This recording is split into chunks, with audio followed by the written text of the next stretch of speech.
وكفى وسلام على عباده الذين اصطفى أما بعد أعوذ بالله من الشيطان الرجيم بسم الله الرحمن الرحيم إن الذين قالوا ربنا الله ثم استقاموا تتنزل عليهم الملائكة ألا تخافوا ولا تحزنوا وأبشروا بالجنة التي كنتم توعدون نحن أولياؤكم في الحياة الدنيا وفي الآخرة وَلَكُمْ فِيهَا مَا تَشْتَهِي أَنفُسُكُمْ وَلَكُمْ فِيهَا مَا تَدَّعُونَ نُزُلًا مِّنْ غَفُورٍ رَّحِيمٍ وقال النبي صلى الله عليه وسلم حق المسلم على المسلم خمس رد السلام وعيادة المريض واتباع الجنائز وإجابة الدعوة التشميت العاطس. میرے محترم بزرگ اور دوستو، اللہ تعالیٰ کا ہم سب پر بے شمار احسانات ہے، اس لیے ان تمام احسانوں کے صدقے میں اللہ کا شکریہ ادا کرنا یہ ہم سب کی ذمہ داری ہے. بڑی بڑی نعمتوں میں سے ایک بہت بڑی نعمت اللہ نے ہم سب کو عقل عطا فرمایا. جس کے پاس عقل سلیم ہے، صحیح سوجھ بوجھ کی والی عقل ہے، دماغ ہے، وہ رات کو رات سمجھتا ہے، دن کو دن سمجھتا ہے. وہ انسان کو انسان سمجھتا ہے، حیوان کو حیوان سمجھتا ہے. وہ جائز کو جائز سمجھتا ہے، ناجائز کو ناجائز سمجھتا ہے. اور ہمیشہ وہ دنیا کے اندر نئے نئے علم حاصل کرنے کی کوشش کرتا ہے. اگر کوئی ناگہانی واقعات پیش آ جائے تو اس سے سبق حاصل کرنے کی کوشش کرتا ہے، اس سے عبرت حاصل کرتا ہے. وہ انسان عقل مند کہلاتا ہے. اور جس انسان کے اندر عقل سلیم نہیں ہے، پھر وہ انسان انسانوں کے زمرے میں نہیں رہتا، بلکہ وہ حیوان سے بھی بدتر ہو جاتا. اولئک کالانعام بل هم اضل. اللہ تعالیٰ نے قرآن کے اندر فرمایا منافقین کے بارے میں کہ یہ تو جانور سے بھی بدتر ہے. کیوں کہا؟ اس لیے کہ یہ دیکھنے میں مسلمان ہیں، یہ لباس کے اعتبار سے شعار اسلام کو اپنا رکھا ہے. سر کے اوپر ان کی ٹوپی ہے، چہرے پر ان کی داڑھی ہے، لیکن آتا ہے ایک صورت سے، جاتا ہے دوسری صورت سے، جس کو دو منہا سانپ بولتے ہیں. دو منہ لے کر کے آتا ہے، یعنی جب بات کرتا ہے تو جھوٹ بولتا ہے، وعدہ کرتا ہے تو وعدہ خلافی کرتا ہے، امانت رکھی جائے تو امانت میں خیانت کرتا ہے. کیا ایسا آدمی مسلمان ہو سکتا ہے؟ نہیں ہو سکتا. جو آدمی ظالم ہوتا ہے، دشمن ہوتا ہے، انسان اس کو پہچان لیتا ہے. دشمن کو انسان پہچانتا ہے اور ہمیشہ اپنے دفاع کے لیے، اپنی حفاظت کے لیے اس کو دیکھتے ہی وہ سوچتا ہے کہ یہ آدمی میرا دشمن ہے، ان سے مجھے اپنی دفاع کرنی چاہیے، ان سے مجھے بچنی چاہیے. لیکن جس آدمی کو اپنا بھائی سمجھ رہا ہے اور وہ آستین میں سانپ پال کر کے رکھا ہے، اس آدمی سے آدمی بچ نہیں سکتا، کیونکہ آتا تو بھائی بن کر، دوست بن کے، لیکن کب پیچھے سے نشتر مار دے گا. حضرت عمر بن خطاب کی طرح حضرت علی رضی اللہ تعالیٰ عنہ کوفہ کی جامع مسجد میں فجر کی نماز پڑھا رہے تھے. ایک شخص آ کر کے پیچھے سے ایسا وار کیا کہ حضرت علی منبر پہ ہی ڈھیر ہو گئے. ایسے حضرت عمر کے ساتھ ہوا. تو وہ لوگ دیکھنے میں دشمن نہیں تھا، وہ دیکھنے میں مسلمان تھا. وہ ہمیشہ آپ کی قدر کرتا تھا، آپ کا خیال رکھتا تھا، لیکن اس کے سینے میں ایمان نہیں تھا. ان کے سینے کے اندر کفر پل رہا تھا. ان کے سینے کے اندر بدلہ کا ایک بھاپ تھا. اس کے اندر ہمیشہ بدلہ کے لیے وہ فکر مند رہتا تھا. اور ایک وقت آیا، موقع پا کر کے نماز کے صف میں کھڑے ہو کر کے تب جا کر کے انہوں نے امیر المومنین پہ حملہ کر دیا. اس کو کہتے ہیں منافق۔ اور منافق کے بارے میں اللہ تعالیٰ نے قرآن کے اندر فرمایا لا الہ ہؤلاء ولا الہ ہؤلاء، نہ یہ ادھر کے ہیں نہ وہ ادھر کے، نہ ادھر کے نہ ادھر کے، یعنی نہ کافر ہے نہ یہ مسلمان، اس کی کوئی جگہ نہیں ہے۔ اور آگے چل کر کے اللہ تعالیٰ نے فرمایا ان المنافقین فی الدرک الاسفل من النار، جہنم کی سب سے آخری گڈھا جس میں سب سے شدید تکلیف ہے، اس تکلیف والی جگہ میں اللہ تعالیٰ منافقین کو ڈالے گا۔ کیوں؟ ان کے دھوکہ دینے کی وجہ سے، ان کے غداری کی وجہ سے، دین کا قریب آ کر دشمنی مول لینے کی وجہ سے، اس لیے اللہ تعالیٰ نے ان کے لیے بڑے شدید عذاب کو بیان فرمایا ہے۔ تو بہرحال جو انسان عقل مند ہوتا ہے وہ ہمیشہ اپنے لیے خیر کی چیز سوچتا ہے، اپنے لیے خیر کی سوچ سوچتا ہے، بھلائی کی چیز سوچتا ہے، اور اپنے بھائی کے لیے بھی اچھائی سوچتا ہے۔ خیر الناس من ينفع الناس، سب سے بہترین انسان وہ ہے جو لوگوں کے لیے نفع بخش بن جائے، لوگوں کے لیے فائدہ مند بنے۔ ہمیں دنیا میں کیوں پیدا کیا گیا؟ انسان بنا کے کیوں پیدا کیا؟ اس لیے بنایا تاکہ ہم دوسرے مخلوق کے ساتھ بھلائی کر سکیں، ہم اپنے رشتہ داروں کے ساتھ خیر سے پیش آ سکیں، ہم اپنے پڑوسی کے ساتھ اچھائی کا معاملہ کر سکیں۔ چونکہ ہمارے پاس عقل ہے، ہمیں اللہ تعالیٰ نے مان دیا ہے فَأَمَّا مَنْ أَعْطَى وَاتَّقَى وَصَدَّقَ بِالْحُسْنَى، اللہ تعالیٰ نے فرمایا کہ جو آدمی اس دین کو اپنائے گا، آتا واتقى، اور پرہیزگاری اختیار کرے گا، فَسَنُيَسِّرُهُ لِلْيُسْرَىٰ، اور فرمایا کہ جو اچھی بات کو قبول کرے گا، اچھی بات کو فَصَدَّقَ بِالْحُسْنَىٰ، اچھی بات کو قبول کرے گا، فَسَنُيَسِّرُهُ لِلْيُسْرَىٰ، اللہ تعالیٰ فرماتے اسے میں بہترین جگہ پر، آسانی کی جگہ پر داخل کروں گا۔ کون فرما رہے ہیں؟ اللہ تعالیٰ فرما رہے ہیں ان کو میں آسانی کی جگہ پر داخل کروں گا۔ اور آسانی کی جگہ کون سی ہے؟ آسانی کی جگہ جنت ہے۔ کیا ہے؟ جنت ہے۔ وَأَمَّا مَنْ بَخِلَ وَاسْتَغْنَىٰ وَكَذَّبَ بِالْحُسْنَىٰ، اللہ تعالیٰ نے فرمایا کہ جو آدمی اپنے مال میں بخل کرتا ہے، وَاسْتَغْنَىٰ اپنے آپ کو بے نیاز سمجھتا ہے، وَكَذَّبَ بِالْحُسْنَىٰ اچھی باتوں کو جھٹلاتا ہے، فَسَنُيَسِّرُهُ لِلْعُسْرَىٰ میں مشکل جگہ پر اس کو داخل کر دوں گا۔ مشکل جگہ کون سی ہے؟ جہنم ہے۔ مشکل جگہ جہنم ہے۔ جہنم کے اندر اللہ تبارک تعالی جھٹلانے والے، مال کو اللہ کے راستے میں خرچ نہ کرنے والے، اور اچھی باتوں کو ٹھکرانے والے، ان تینوں آدمی کو جہنم کی آگ میں داخل کرے گا۔ یہ ایک پیمانہ ہے، پیمانہ جس میں کسی بھی چیز کو تول سکتے ہیں، اور اس تولنے کا انداز اللہ تعالیٰ نے کتنا بہترین انداز میں بیان فرمایا۔ فَأَمَّا مَنْ آتَى، جو اللہ نے دیا ہے وہ دوسروں کو عطا کرتا ہے، گھر والوں پر خرچ کرتا ہے، پڑوسیوں پر خرچ کرتا ہے، غریب مسکین پر خرچ کرتا ہے، اور ضرورت مندوں پر خرچ کرتا ہے۔ فَأَمَّا مَنْ آتَى وَاتَّقَى، اور دینے کے بعد پرہیزگاری اختیار کرتا ہے۔ یہ نہیں کہ 10-20 روپیہ ہم کسی کو دے دیے ہیں تب ان کو اپنے احسان کے تلے دبائے رکھو، ہم چاہیں تو جاؤ پانی لے کر کے آؤ، ہم چاہیں تو جاؤ وہاں سے بالٹن اٹھا کر کے لاؤ، یا یہ کہ جہاں بھی نظر آئے تو مجھے سلام کیوں نہیں کیا جی، ہم تو تم کو ضرورت میں پیش آئے تھے، کام آئے تھے، میرا احسان تم پر ہے۔ احسان چکانے کے لیے کسی پر خرچ نہ کرے، بدلہ لینے کے لیے کسی پر خرچ نہ کرے۔ فَأَمَّا مَنْ آتَى وَاتَّقَى وَصَدَّقَ بِالْحُسْنَىٰ، اور قرآن کی جو بات ہے اس کو وہ تصدیق کرے، اس کو مان لے۔ اس کے ماننے کی وجہ سے اللہ تعالیٰ فرماتے فَسَنُيَسِّرُهُ لِلْيُسْرَىٰ، اللہ تعالیٰ اس کے ساتھ آسانی کا معاملہ فرمائیں گے، آسان جگہ میں داخل کر دیں گے۔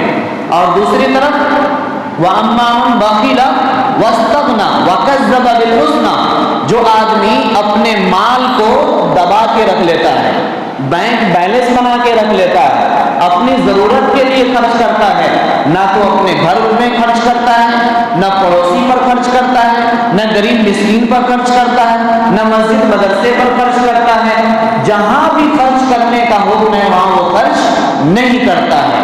اور واستغنا، اپنے آپ کو بے نیاز سمجھتا ہے، وہ سمجھتا ہے میں کمایا ہوں میری مرضی، میں کمایا ہوں یہ میری مرضی ہے، میں جہاں چاہوں خرچ کروں، نہیں چاہوں نہیں خرچ کروں، یہ میرا مال ہے، میری مرضی چلے گی۔ ایسے آدمی کے لیے اللہ تعالیٰ نے فرمایا فَسَنُيَسِّرُهُ لِلْعُسْرَىٰ، اس کو میں مشکل جگہ میں داخل کر دوں گا۔ اور وہ مشکل جگہ کیا ہے؟ لَا يَصْلَاهَا إِلَّا الْأَشْقَىٰ، اسے جہنم کی دہکتی ہوئی آگ میں داخل کرے گا، جہنم کی دہکتی ہوئی آگ میں داخل کرے گا، جس آگ سے بچانے والا کوئی نہیں ہوگا، جس آگ میں آنسو پوچھنے والا کوئی نہیں ہوگا، جس تکلیف میں رحم کی بات کرنے والا کوئی نہیں ہوگا، جس آگ میں کوئی ہمدردی کرنے والا نظر نہیں آئے گا۔ وہاں نہ کوئی دوستی کام آئے گی، نہ رشتہ داری کام آئے گی، نہ مالداری کام آئے گا، کچھ بھی کام آنے والا نہیں ہے۔ اسی لیے یہ دنیا میں جو ہماری عمریں بچ گئی ہے، اس عمر کو ہم اللہ کے کام میں لگا دیں، اس عمر کو اللہ کے کام میں لگا دیں، کیونکہ کسی وقت بھی اللہ اٹھا سکتا ہے۔ جاتے جاتے راستے میں بھی مر سکتے ہیں، گھر میں بھی مر سکتے ہیں، مسجد میں بھی مر سکتے ہیں، کون کہاں مرے گا کوئی گارنٹی ہے؟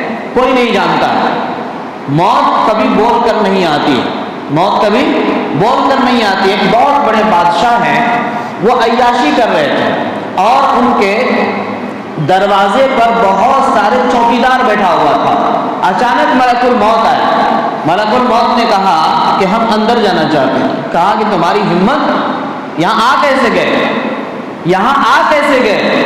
کہا کہ ہم تو ہر جگہ جاتے ہیں، مجھے نہ کوئی طاقت روک سکتی ہے اور نہ مجھے کوئی چوکیدار روک سکتا، ہٹ جاؤ مجھے جانے دو اندر۔ کہا کہ نہیں، ہم سے مقابلہ کرنا پڑے گا، جیتو گے تب اندر جا سکتے ہو، ہارو گے تو نہیں جا سکتے ہو۔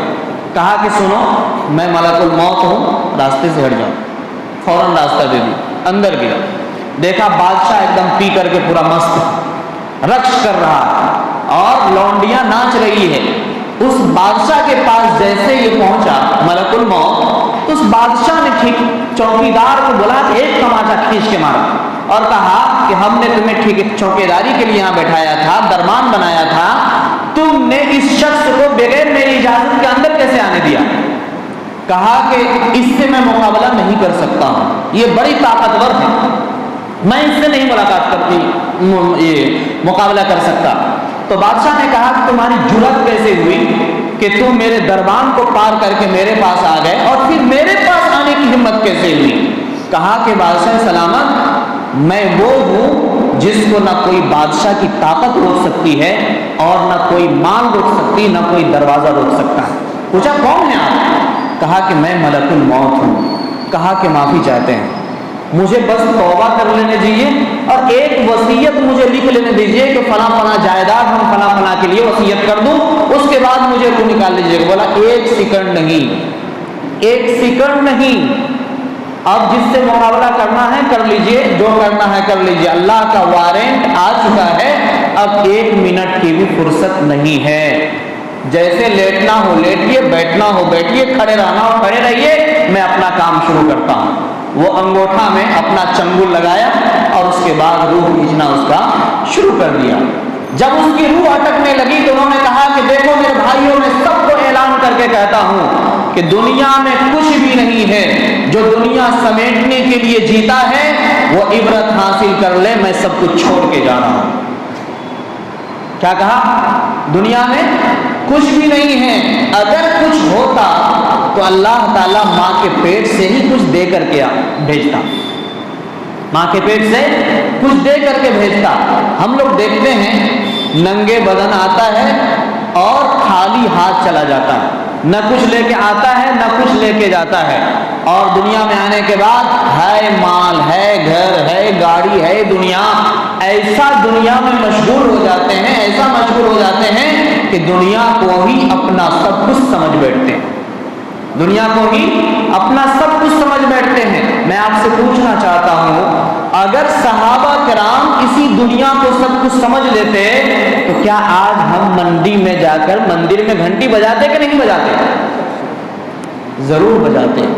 صحابہ نے ہمارے لیے کتنی قربانیاں دی، صحابہ نے کیسے کیسے دریاؤں کو پار کیا، صحابہ نے اپنی بیویوں کو کس طرح سے بیوہ کیا، صحابہ نے اپنے بچوں کو کیسے یتیم کیا۔ جو ذمہ داریاں صحابہ کے اوپر تھی وہی ذمہ داریاں اللہ نے ہم سب کو دیا ہے۔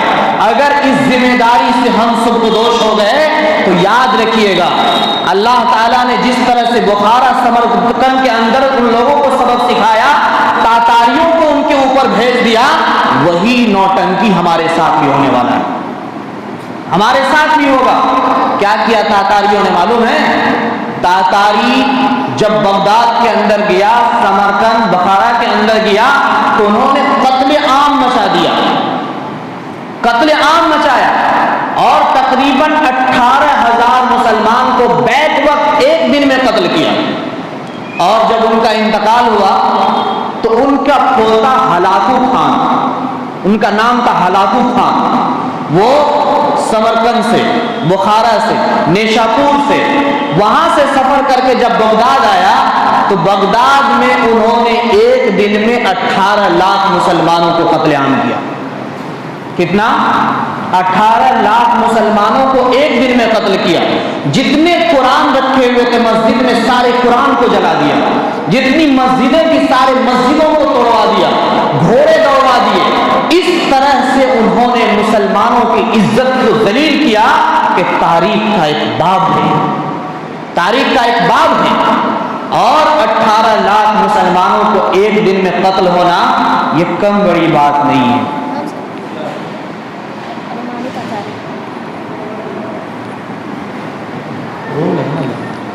کم بڑی بات نہیں ہے۔ تو 18 لاکھ مسلمانوں کو تاتاریوں نے قتل کیا۔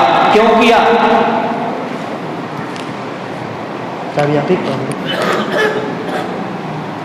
آپ ایک پاس قتل کیوں کیا؟ اس لیے کیا کہ مسلمان دنیا کو اپنی زندگی سمجھ لیا تھا، مسلمان دنیا کو اپنی زندگی سمجھ لیا تھا۔ 5 وقت کی نماز چھوڑنے کے ساتھ ساتھ وہ جمعہ بھی چھوڑنا شروع کر دیا تھا، جمعہ چھوڑنے کے ساتھ ساتھ وہ عید بقرعید بھی چھوڑنے لگا تھا۔ تہجد کس کو کہتے ہیں، اشراق کس کا نام ہے، چاش کس کو کہتے ہیں، اوابین کس کا نام ہے، انہیں کچھ پتا نہیں تھا، انہیں کچھ نہیں پتا تھا۔ اور جب نعمت دی جاتی ہے اور اس نعمت کی قدر نہیں ہوتی ہے تو اللہ کا یہ اصول اور ضابطہ ہے، اللہ تعالیٰ نعمت چھین لیتے ہیں۔ کیا کرتے ہیں؟ اللہ نعمت چھین لیتے ہیں۔ اور اللہ تعالیٰ نے قرآن کے اندر بے شمار جگہ بیان فرمایا ہے، اگر تم میرے حکم کو نہیں مانو گے تو ہم تمہاری جگہ پر دوسرے قوم کو لائیں گے اور تجھے ہلاک و برباد کر دیں گے۔ ہلاک کیا کہ نہیں؟ قوم عاد کو ہلاک کیا، قوم سمود کو ہلاک کیا، آل فرعون کو ہلاک کیا، قوم تبع کو ہلاک کیا، قوم ایکا کو ہلاک کیا، قوم شعیب کو ہلاک کیا۔ یہ ہلاکت ہمارے لیے نشانی نہیں تو اور کیا ہے؟ یہ ہلاکت ہمارے لیے علامت نہیں ہے تو کیا ہے؟ ان لوگوں نے دین کی توہین کی تھی تو اللہ نے اس کے اوپر تاتاریوں کی ظلم کو مسلط کر دیا، اور تاتاری اس طرح سے ادھیڑ مچایا کہ ایک دن میں 18 لاکھ مسلمانوں کو قتل عام کیا۔ اور پھر کیا ہوا معلوم ہے؟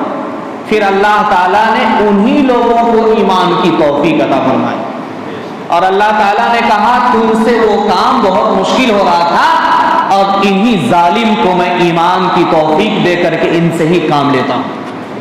اللہ نے انہی کو ایمان دیا اور وہ سارے لوگ ہندوستان میں آ کے ایمان پہنچائے۔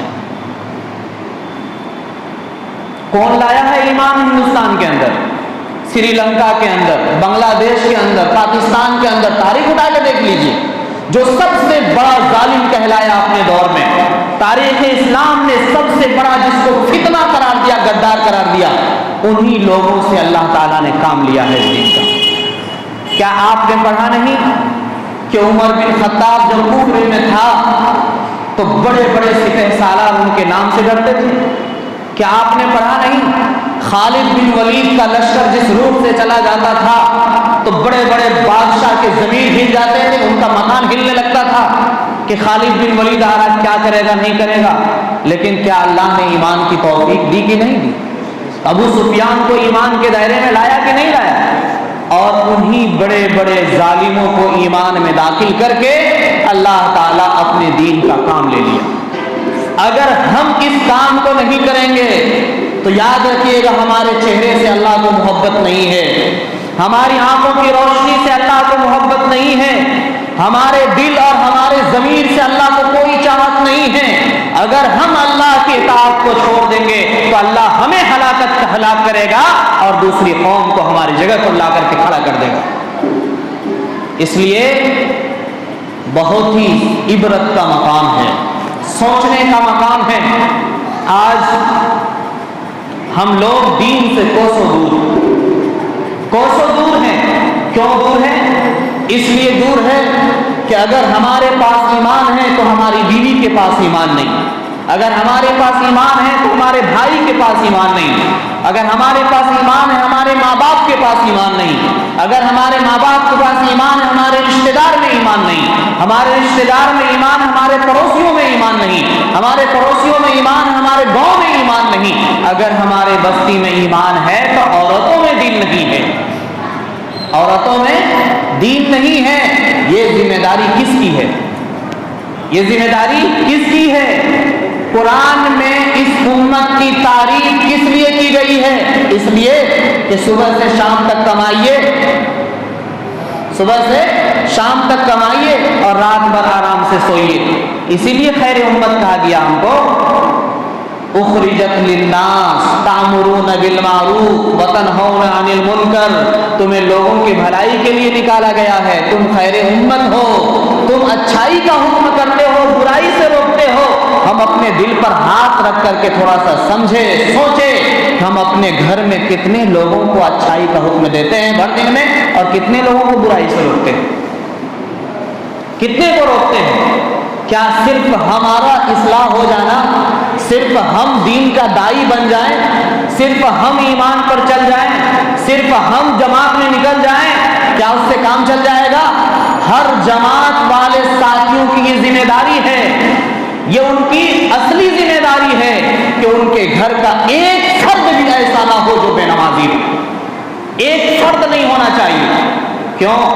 اس لیے کہ اللہ تعالیٰ نے حضور پاک جناب محمد رسول اللہ صلی اللہ علیہ وسلم کو سب سے پہلا سبق اقرا بسم ربک الذی کے بعد جو دیا ہے وہ ہے وانذر عشیرتک الاقربین۔ اے نبی، آپ اپنے قریبی رشتہ داروں کو ڈرائیے، اپنے گھر والوں کو ڈرائیے۔ آپ کے گھر کے لوگ مانیں گے نہیں اور آپ جائیں گے پڑوسی میں کہ بھائی نماز پڑھ لیجئے، بھائی سچ بولیے، بھائی اپنے بھائیوں کا خیال رکھیے، پڑوسیوں کا خیال رکھیے، مسلمان تو اسلامی شان کے ساتھ زندہ رہیے۔ وہ کیا بولے گا؟ جا کے اپنے بیٹا کو سمجھائیے نا پہلے، آپ کا بیٹا تو چور، آپ کا بیٹا تو فلاں جگہ سائیکل چورایا تھا، آپ کا بیٹا تو فلاں جگہ جو لڑکی کو لے کر بھاگا تھا، آپ ہم کو سمجھانے کے لیے آئے دن آئے ہیں؟ پہلے ہم کو سمجھ جائیں، جو لوگ جماعت میں چل رہے ہیں پہلے ہم تو سمجھ جائیں، ہمارا گھر تو سمجھ جائیں، ہماری بیوی کو لائن پہ آ جائیں، ہمارے رشتہ دار کو طریقے پر آ جائیں، ہمارے گھر والے تو اس مشن پر چلے۔ اس مقصد کو ہمارے گھر کا ایک ایک فرد جب تک نہیں سمجھے گا، یاد رکھیے گا بڑی کڑوی بات ہے، فائدہ نہیں ملے گا، فائدہ نہیں ہوگا۔ اس لیے سب سے پہلے اس بات کا وعدہ کیجیے، سب سے پہلا وعدہ، کیونکہ آپ صلی اللہ علیہ وسلم صحابہ سے جو وعدہ لیتے تھے، بیعت لیتے تھے نا، اسی بات پر بیعت لیتے تھے کہ کہو ہم زنا نہیں کریں گے، کہو ہم چوری نہیں کریں گے، کہو ہم جو ہے کسی کے ساتھ ظلم نہیں کریں گے، کسی کو دھوکہ نہیں دیں گے اور کسی پر زیادتی نہیں کریں گے۔ اس بات پر پہلے بیعت لے لو ہم کو، اس کے بعد ہم تمہارے ایمان کو ٹٹولیں گے، ہم دیکھیں گے۔ کیا صحابہ کا امتحان اللہ نے نہیں لیا؟ ہر موڑ پر لیا۔ ہمارا امتحان لینے والا کوئی نہیں ہے، ہمیں ٹوکنے والا کوئی نہیں ہے، ہمارے ایمان کو ٹٹولنے والا کوئی نہیں ہے، ہمیں اپنی ذمہ داری کا احساس دلانے والا کوئی نہیں ہے۔ وہی ذمہ داری ہماری بھی ہے جو صحابہ کے ساتھ دی گئی ہے، وہی حکم ہمارے ساتھ بھی ہے جو نبیوں کو دیا گیا ہے، وہی کام ہمارا بھی ہے جو اللہ نے پوری دنیا کو سمجھایا ہے۔ حضرت آدم علیہ نبی علیہ السلام سے لے کر صحابہ کرام تک جتنی بھی قرآن کی آیتیں ہیں، پچھلی قوم کو ملا کر اور اس قوم کو ملا کر جتنے بھی عذاب اور جتنے بھی ان کی خوشیاں اور ان کی نعمتوں کو بیان کیا گیا، وہ سب کے سب ہمارے لیے مثال ہے، وہ سب کے سب ہمارے لیے مثال ہے۔ جب تک اس مثال پر ہم نہیں چلیں گے تب تک فائدہ نہیں ہوگا۔ فائدہ ہم کو یہاں سے شروع کرنا پڑے گا، اپنے سے شروع کرنا پڑے گا، اور اس کام کو اپنا کام سمجھنا پڑے گا۔ جس طرح سے ہم کماتے ہیں، محنت کرتے ہیں، کھیتی کرتے ہیں، اور اس کھیتی کو اگر ہم بنجر چھوڑ دیں، ایسے ہی چھوڑ دیں، تو کیا اس میں اناج نکلے گا؟ گھاس پھوس ہو جائے گا، برباد ہو جائے گا، کسی کام کا نہیں رہے گا۔ پانی زیادہ آ جائے تو ڈوب جائے گا اگر ہم اس سے پانی نہیں نکالیں گے تو، اگر پانی نہیں ہو رہا ہے تو پانی نہیں ڈالیں گے تو فصل تباہ ہو جائے گی۔ اسی طرح سے اگر ہم اپنی اولاد کو نہیں دیکھیں گے، اس پر نظر نہیں رکھیں گے، اپنی بیٹیوں پر نظر نہیں رکھیں گے، بیویوں پر نظر نہیں رکھیں گے، رشتہ داروں پر نظر نہیں رکھیں گے، تو پھر کبھی وہ غیر مسلم کے ساتھ لڑکی بھاگے گی، کبھی لڑکا غیر مسلم کے لڑکی کو لے کر بھاگے گا، کبھی نماز چھوڑے گا، کبھی داڑھی کٹائے گا، کبھی دین سے الگ جائے گا، پھر اپنی زندگی جیے گا۔ ان کا کوئی معیار نہیں رہے گا، کوئی معیار نہیں رہے گا۔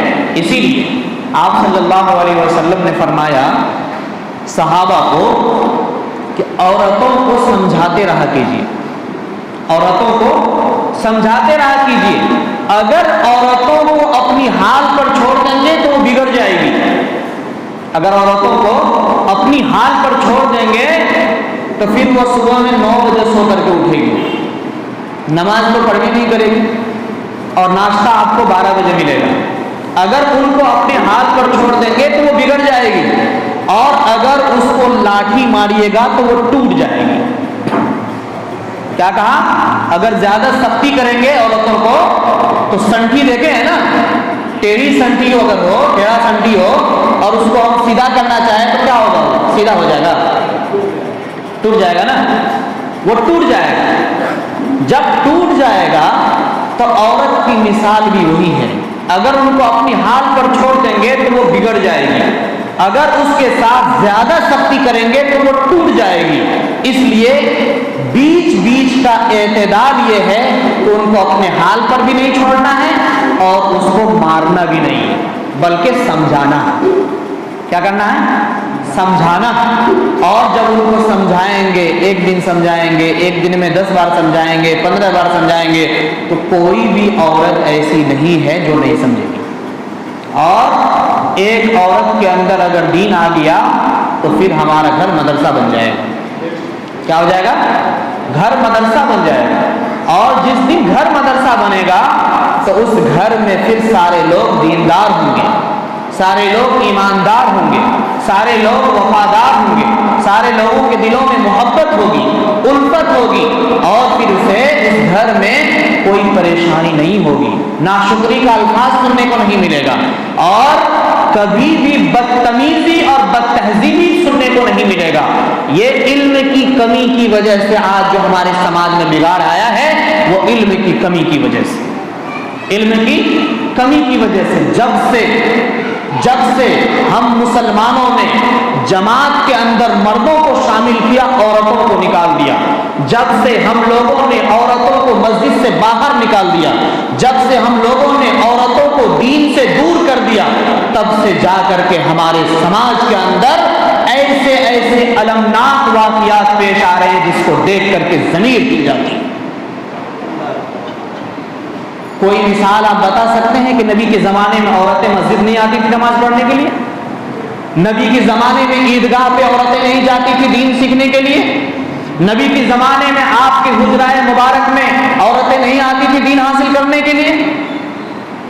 اگر آپ مسجد سے عورتوں کو روکیں گے تو وہ بازار میں جائے گی، اگر آپ عورتوں کو جماعت سے روکیں گے تو وہ سنیما ہال جائے گی، اگر عورتوں کو آپ دین سے روکیں گے تو وہ بددین بن جائے گی۔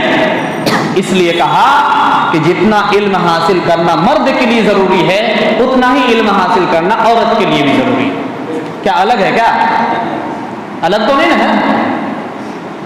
تب علم کی جو ذمہ داری اللہ تعالیٰ نے اس امت کو دیا ہے وہ دونوں کو برابر ہے۔ ایسا نہیں ہے کہ مرد جماعت میں جا کے دین سیکھے، جمعہ کے دن مسجد میں آ کے دین سیکھے، جوڑ میں جا کر کے دین سیکھے، جلسہ میں جا کر کے دین سیکھے، اجتماع میں جا کر کے دین سیکھے، اور عورت کو گھر میں قید کر کے بند کر کے اس کو برقع پہنا کر کے بند کر دیجئے اور ان کو کہہ دیجئے بس تم کھانا کھلاؤ، کھانا بناؤ، بچے کو کھانا کھلاؤ، دودھ پلاؤ، ان کو سلاؤ، بس تمہاری ذمہ داری اتنی۔ کیا عورت کو اسی لیے پیدا کیا گیا ہے؟ عورت کے اوپر کوئی ذمہ داری نہیں ہے۔ بہت بڑی بھول ہو رہی ہے اس امت سے، اور ہمارے علماء سے بھی بہت بڑی غلطی ہو رہی ہے، بہت بڑی غلطی ہو رہی ہے، کیونکہ ہمارے علماء عورتوں کو دین کی مجلس میں شامل نہیں کرتے۔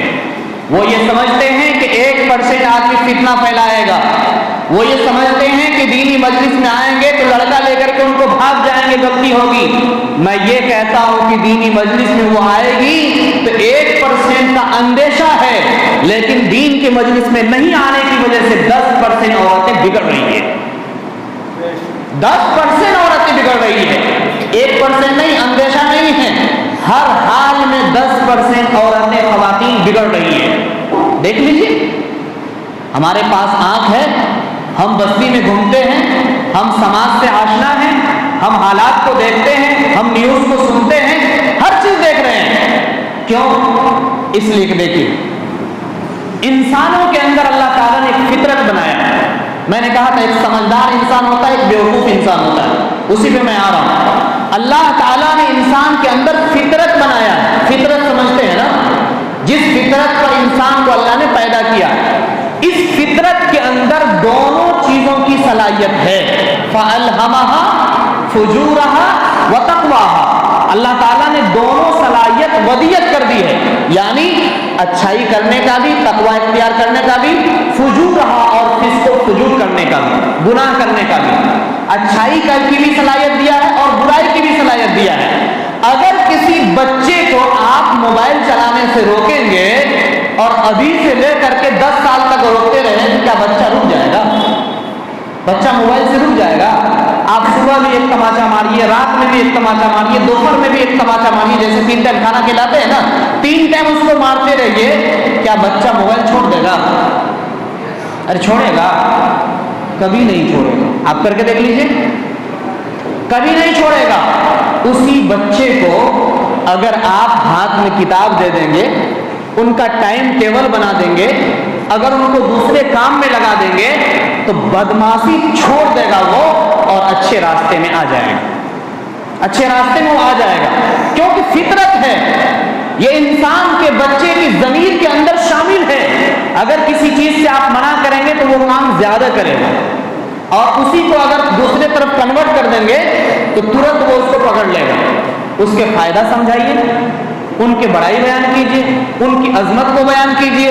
دیکھیے، بچہ سے جتنا پیار سے آپ بات کریں گے نا، وہ بچہ فوراً اس کو اپنا لے گا، فوراً لے لے گا، لیکن سختی کریں گے، ماریں گے، ڈانٹیں گے، وہ بچہ بگڑ جائے گا، وہ سدھرے گا نہیں۔ یہ تو بچہ کی فطرت ہو گئی۔ اب لے لیجیے عورتوں کی فطرت، عورتوں کے اندر بھی اللہ تعالیٰ نے دونوں صفت داخل کیا ہے۔ اب کسی عورت کو آپ بولیں کہ نماز نہیں پڑھتی ہے، ڈنٹا لیے ڈنگا دیے پکڑ کر کے، تو وہ عورت بولے گی ہم کو نہیں پڑھنا، آپ کو جو کرنا ہے کر لیجیے۔ کیا بولے گی؟ ہم کو نہیں پڑھنا ہے، جو کرنا ہے کر لیجیے۔ ایک تو وہ نماز کا انکار کی، وہ کفر میں داخل ہو گئی، اور دوسرا سبب آپ بنے ہیں ان کے کافرہ بننے کا۔ کون بنا ہے سبب؟ ہم بنے۔ اس لیے کہا جاتا ہے کہ یہ لفظ مت بولیے کہ نماز پڑھنے نہیں جانا ہے، تو بولے گا نہیں جانا ہے، نماز پڑھنے نہیں جانا ہے، نہیں جانا ہے۔ انکار کیا کہ نہیں کیا؟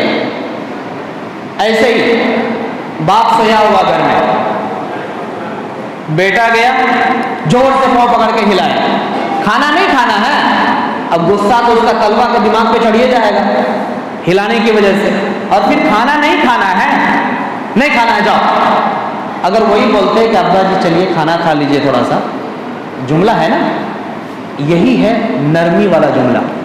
ایک جملہ سے آدمی خون بھی کرتا ہے اور اسی جملہ سے آدمی دل میں بھی داخل کرتا ہے.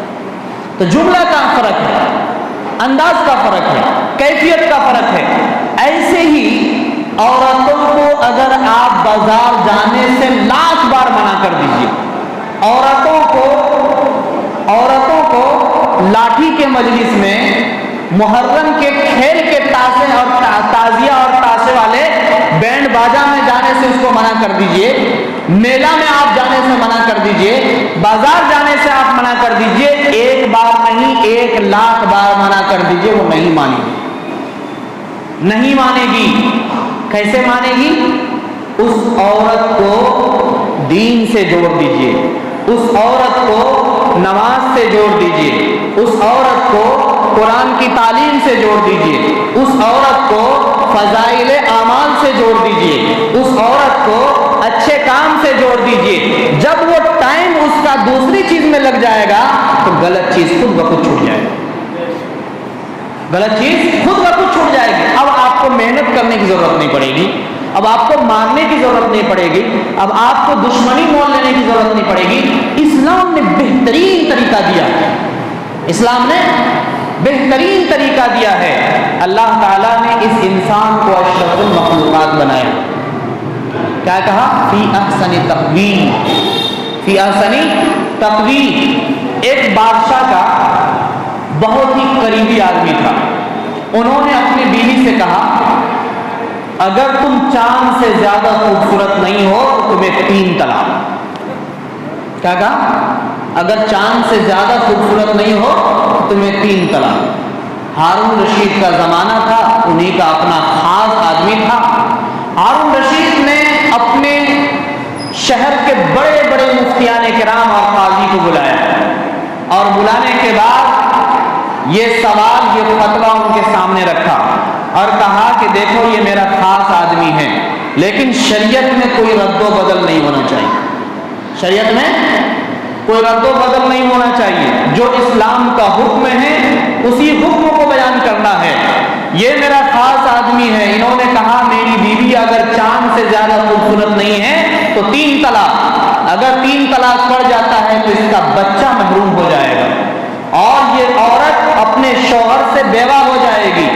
کچھ بھی ہو، اگر یہ نہیں لاگو ہوتا ہے تو اسلام بدنام ہوگا. اس لیے غلط مسئلہ نہیں بیان کرنا، جو حق ہے. تمام مفتیان کرام کو کہا آپ مسئلہ بیان کیجیے. مفتیان کرام آئے، کتابوں کو کھولا، حدیث کو کھولا، قرآن کو کھولا، سارے لوگ چھان بین کیے. سب نے کہا 3 طلاق پڑ گئی. کیا کہا؟ 3 طلاق پڑ گئی. اسی میں امام اعظم ابو حنیفہ رحمۃ اللہ علیہ، اللہ ہزاروں کروڑوں رحمتیں نازل فرمائے ان کے اوپر، ان کا ایک خاص شاگرد بیٹھا ہوا تھا. وہ سر نیچے کر کے بیٹھ کر کے ساری باتوں کو سن رہا تھا. ہارون رشید نے کہا کہ بھائی تم کیوں بیٹھے ہوئے ہو، ذرا آپ بھی اپنے رائے پیش کر دیجئے. انہوں نے کہا طلاق واقع نہیں ہوئی. کیا کہا؟ طلاق واقع نہیں ہوئی. پوچھا کیوں؟ انہوں نے کہا والتین والزیتون وطور سینین وهذا البلد الامین لقد خلقنا الانسان فی احسن تقویم. ہم نے انسانوں کو سب سے بہترین سانچے میں ڈھالا ہے. اس انسان سے خوبصورت نہ تو سورج ہو سکتا ہے، نہ چاند ہو سکتا ہے، نہ زمین ہو سکتا ہے، نہ آسمان ہو سکتا ہے. روئے زمین پر اللہ تعالیٰ نے انسان سے خوبصورت کسی مخلوق کو بنایا ہی نہیں. فی احسن تقویم، سب سے بہترین سانچے میں ہم نے انسانوں کو ڈھالا ہے. بادشاہ سلامت حق کا بکر ہے. کہا کہ میں آپ کو عالم جانتا ہوں، اور حقیقت میں مثال بھی ایسا دیا کہ ان کے سامنے میں کوئی دلیل ہی کام نہیں کرے گی، چاہے کوئی سی بھی دلیل ہو کام نہیں کرے گی، کیونکہ یہ قرآن کی دلیل ہے، قرآن سے مثال ہے. اور پھر ان کو طلاق واقع نہیں ہوئی. اگر اس مجلس کے اندر امام اعظم ابو حنیفہ کا ایک شاگرد بیٹھا ہوا نہیں ہوتا تو میں آپ آپ سے پوچھنا چاہتا ہوں کیا وہ عورت بیوہ ہوتی کہ نہیں ہوتی؟ اس کا بچہ یتیم ہوتا کہ نہیں ہوتا؟ کتاب کا علم پڑھ لینے سے حاصل نہیں ہوتا ہے، دیکھ لینے سے علم حاصل نہیں ہوتا ہے۔ اس وقت تک کوئی آدمی عالم بن ہی نہیں سکتا جب تک وہ اپنے آپ کسی کو استاد نہ بنا لے،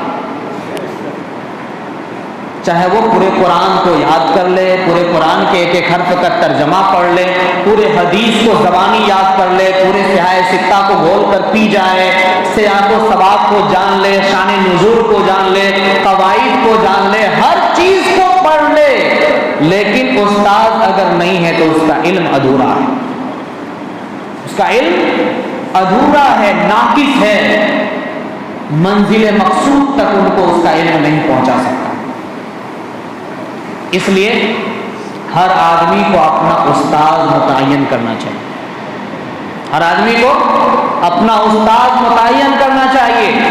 حضرت مولانا سید ولی صاحب رحمۃ اللہ علیہ، اللہ تعالیٰ غریق رحمت فرمائیں، جنت الفردوس میں اعلیٰ مقام نصیب فرمائیں، وہ مدرسوں میں پروگرام میں جاتے تھے تو بچوں سے کہتے تھے میرے بچے میں تم سے حد سے زیادہ پیار کرتا ہوں کیونکہ تم زمین کا فرشتہ ہو۔ کیا ہو؟ تم زمین کا فرشتہ ہو، تم سے بہتر ہوئے زمین پر کوئی نہیں ہے، لیکن میں ایک سبق دیتا ہوں، وہ سبق یہ ہے کہ تم چاہے کتنے بڑے مفتی کیوں نہ بن جاؤ لیکن اپنا کسی ولی کے ہاتھ پر ضرور بیعت کر لیں، اس سے کیا ہوگا؟ آپ کا راستہ بگڑے گا نہیں۔ جب آپ ولی سے ملیں گے، اللہ کے ولی کے چہرے پر آپ کی نظر پڑے گی، جب آپ کو وہ سبق دیں گے، جب وہ آپ کو معمولات بتائیں گے، جب آپ ان کی صحبت میں بیٹھیں گے، جب آپ ان کے مجلس میں بیٹھیں گے تو ایمانی نور آپ کے دل میں جلوہ گر ہو جائے گا۔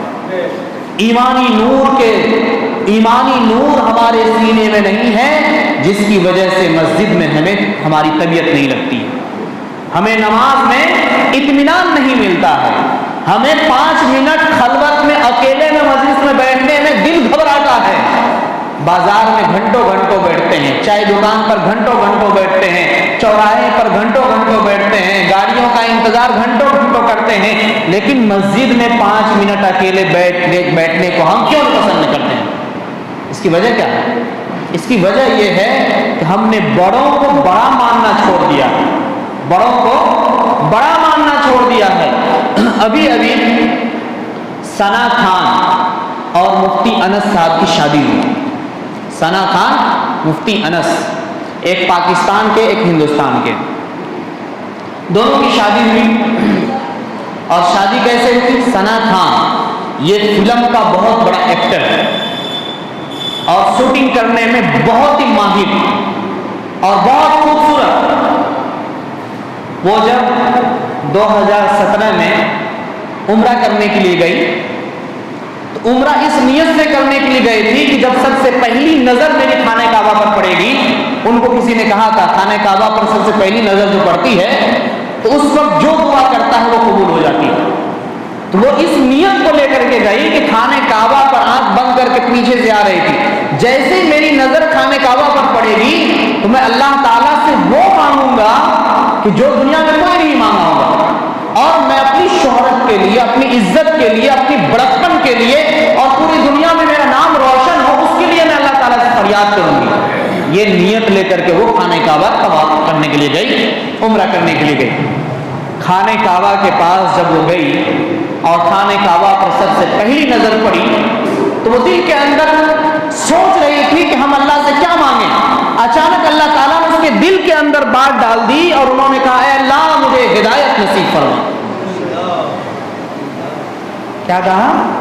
اے اللہ مجھے ہدایت نصیب فرما۔ بس یہ جملہ کہنا تھا کہ پورے جسم میں دم عجیب و غریب طرح کی حیرانی پیدا ہو گئی، پورے جسم کے رونگٹے کھڑے ہو گئے، پورے جسم کے اندر سے دنیا کی چاہت، دنیا کی خواہش سب کچھ نکل گیا، اور اس کے بعد وہ ایسا تہجد گزار اسی رات سے وہ بن گئی کہ آج تک 2017 سے لے کر آج تک اس کی کبھی تہجد نہیں چھوڑی۔ وہ اگر دریا کے کنارے میں گھومنے کے لیے جائے، وہ اگر کسی پہاڑ کو دیکھنے کے لیے جائے تو ان کے تھیلے میں جائے نماز ہوتا ہے۔ وہ خود بیان کرتی ہے، کل ہم سن رہے تھے، انہوں نے کہا کہ 2017 سے آج تک میری ایک نماز قضا نہیں ہوئی۔ لوگ یہ سمجھتا ہے میں بازار جا رہا ہوں نماز بعد میں پڑھ لوں گا، میں آج دلی جا رہا ہوں نماز کل جا کے پڑھ لوں گا، میں پٹنہ جا رہا ہوں نماز بعد میں پڑھ لوں گا۔ لیکن میرے دل میں اللہ نے یہ بات ڈال دی کہ نماز وقت پر فرض ہے، چاہے آپ سفر میں ہو، حضر میں ہو، سب کہیں بھی ہو، آپ جائے نماز بچھائیے اور وہاں نماز پڑھیے۔ کیا یہ کیفیت ہمارے اندر پیدا ہوتی ہے؟ کیا اس پر ہم چل رہے ہیں؟ دیکھ لیجئے، جس انسان کا کوئی معمول نہیں ہوتا اللہ تعالیٰ اسے اپنا قریبی نہیں بنا۔ جس انسان کا کوئی معمول نہیں ہوتا، معمول کا مطلب سمجھ رہے ہیں نا، جو آدمی اللہ کے لیے کچھ کرتا نہیں ہے اللہ بھی اس کے لیے کچھ نہیں کرتا، اللہ بھی اس کے لیے کچھ نہیں کرتا ہے۔ وہ صحابہ کے اندر کون سی طاقت تھی کہ گھوڑے کو دریا میں دوڑا دیا تو دریا میں ایسے گھوڑا کو دوڑا کر کے نکل رہے ہیں جیسے لگ رہا ہے کہ خشکی کے اوپر گھوڑا دوڑ رہا ہے۔ یہ ایمان کی تو طاقت تھی۔ رات میں ہی تو روتے تھے، اللہ کے سامنے گر گراتے تھے، اور رات میں خلوت میں جو بندہ اللہ کے سامنے روتا ہے یقین جانیے اللہ اس کے سینے میں ایمان کا ہیرا عطا فرما دیتا ہے، اور اس روشنی سے وہ دنیا کو بھی پہچانتا ہے، وہ ایمان کو بھی پہچانتا ہے۔ اس ایمان کی روشنی سے وہ صحیح راستے پر چلتا ہے، غلط راستے سے ہمیشہ بچتا ہے۔ ایک کام تو یہ کرنا ہے، اپنی اصلاح کرنا۔ کیا کرنا ہے؟ اپنی اصلاح۔ کیا اپنی اصلاح کا مطلب کیا ہوا؟ اپنی اصلاح کا مطلب یہ نہیں ہے کہ ہم جا کے 4 گھر میں گشت کر لیے آ کر کے بیٹھ گئے۔ اپنی اصلاح کا مطلب یہ نہیں ہے کہ ہم نماز پڑھ لیے، فرض پڑھ لیے، جا کر سو گئے۔ اپنی اصلاح کا مطلب نہیں ہے کہ ہم ایک پارہ قرآن کا مطالعہ کر لیے، اپنے آپ کو بڑا سمجھنے لگے۔ اپنی اصلاح کا مطلب یہ نہیں کہ مہینہ میں ایک قرآن ختم کر لیے، اپنے آپ کو سمجھنے لگے ہم سے بڑا متقی کوئی ہو ہی نہیں سکتا ہے۔ سب کچھ کرنے کے بعد اپنے آپ کو سمجھے کہ ہم سے زیادہ حقیر اس روئے زمین پر کوئی نہیں ہے۔ سب کچھ کرنے کے بعد اور پھر اللہ تعالیٰ سے امید اس شرط پر لگائیں کہ مسجد کے تنہائی کونا میں جا کر، رات کے تنہائی میں جا کر کے اللہ کے سامنے روئے اور اپنے مسائل کو پیش کرے، اپنے ایمان کی خوبیاں مانگے اللہ تعالیٰ سے۔ ایمان میں بہت ساری خوبیاں ہیں، پڑھے ہیں نا 70 سے زیادہ باب ہے، اس 70 میں کتنے پر عمل ہے ہمارا؟ 70 میں کتنے پر عمل ہیں؟ راستے میں چلتے ہیں تو ہمارا سنت نہیں ہے، کھانے کے لیے بیٹھتے ہیں تو سنت نہیں ہے، سونے کے لیے جاتے ہیں تو سنت نہیں ہے، نماز میں آتے ہیں تو دل نہیں لگتا ہے، قرآن پڑھتے ہیں تو ایک پاؤ پڑھنے کا من تھا، ایک صفحہ پڑھتے ہیں بھاگ کر چلے جاتے ہیں، قرآن کھول کے بیٹھے ہیں فلاں آدمی بلا رہا ترنت اٹھ کے چلے جاتے ہیں، مسجد میں آئے فون آ گیا موبائل نمازیں میں بات کرنا شروع کر دیتے۔ یہ کون سا ایمان ہے؟ یہ ایمان کون سا ہے؟ یہ ایمان کہ انسان کی آواز پر دوڑ کے چلے گئے، یہ ایمان کی نماز چھوڑ کر موبائل باہر کر دیا، یہ ایمان کی خلوت میں 5 منٹ اللہ کے سامنے بیٹھنے کے وقت ہمارے پاس نہیں ہے، یہ ایمان نہیں ہے، یہ ایمان نہیں ہے۔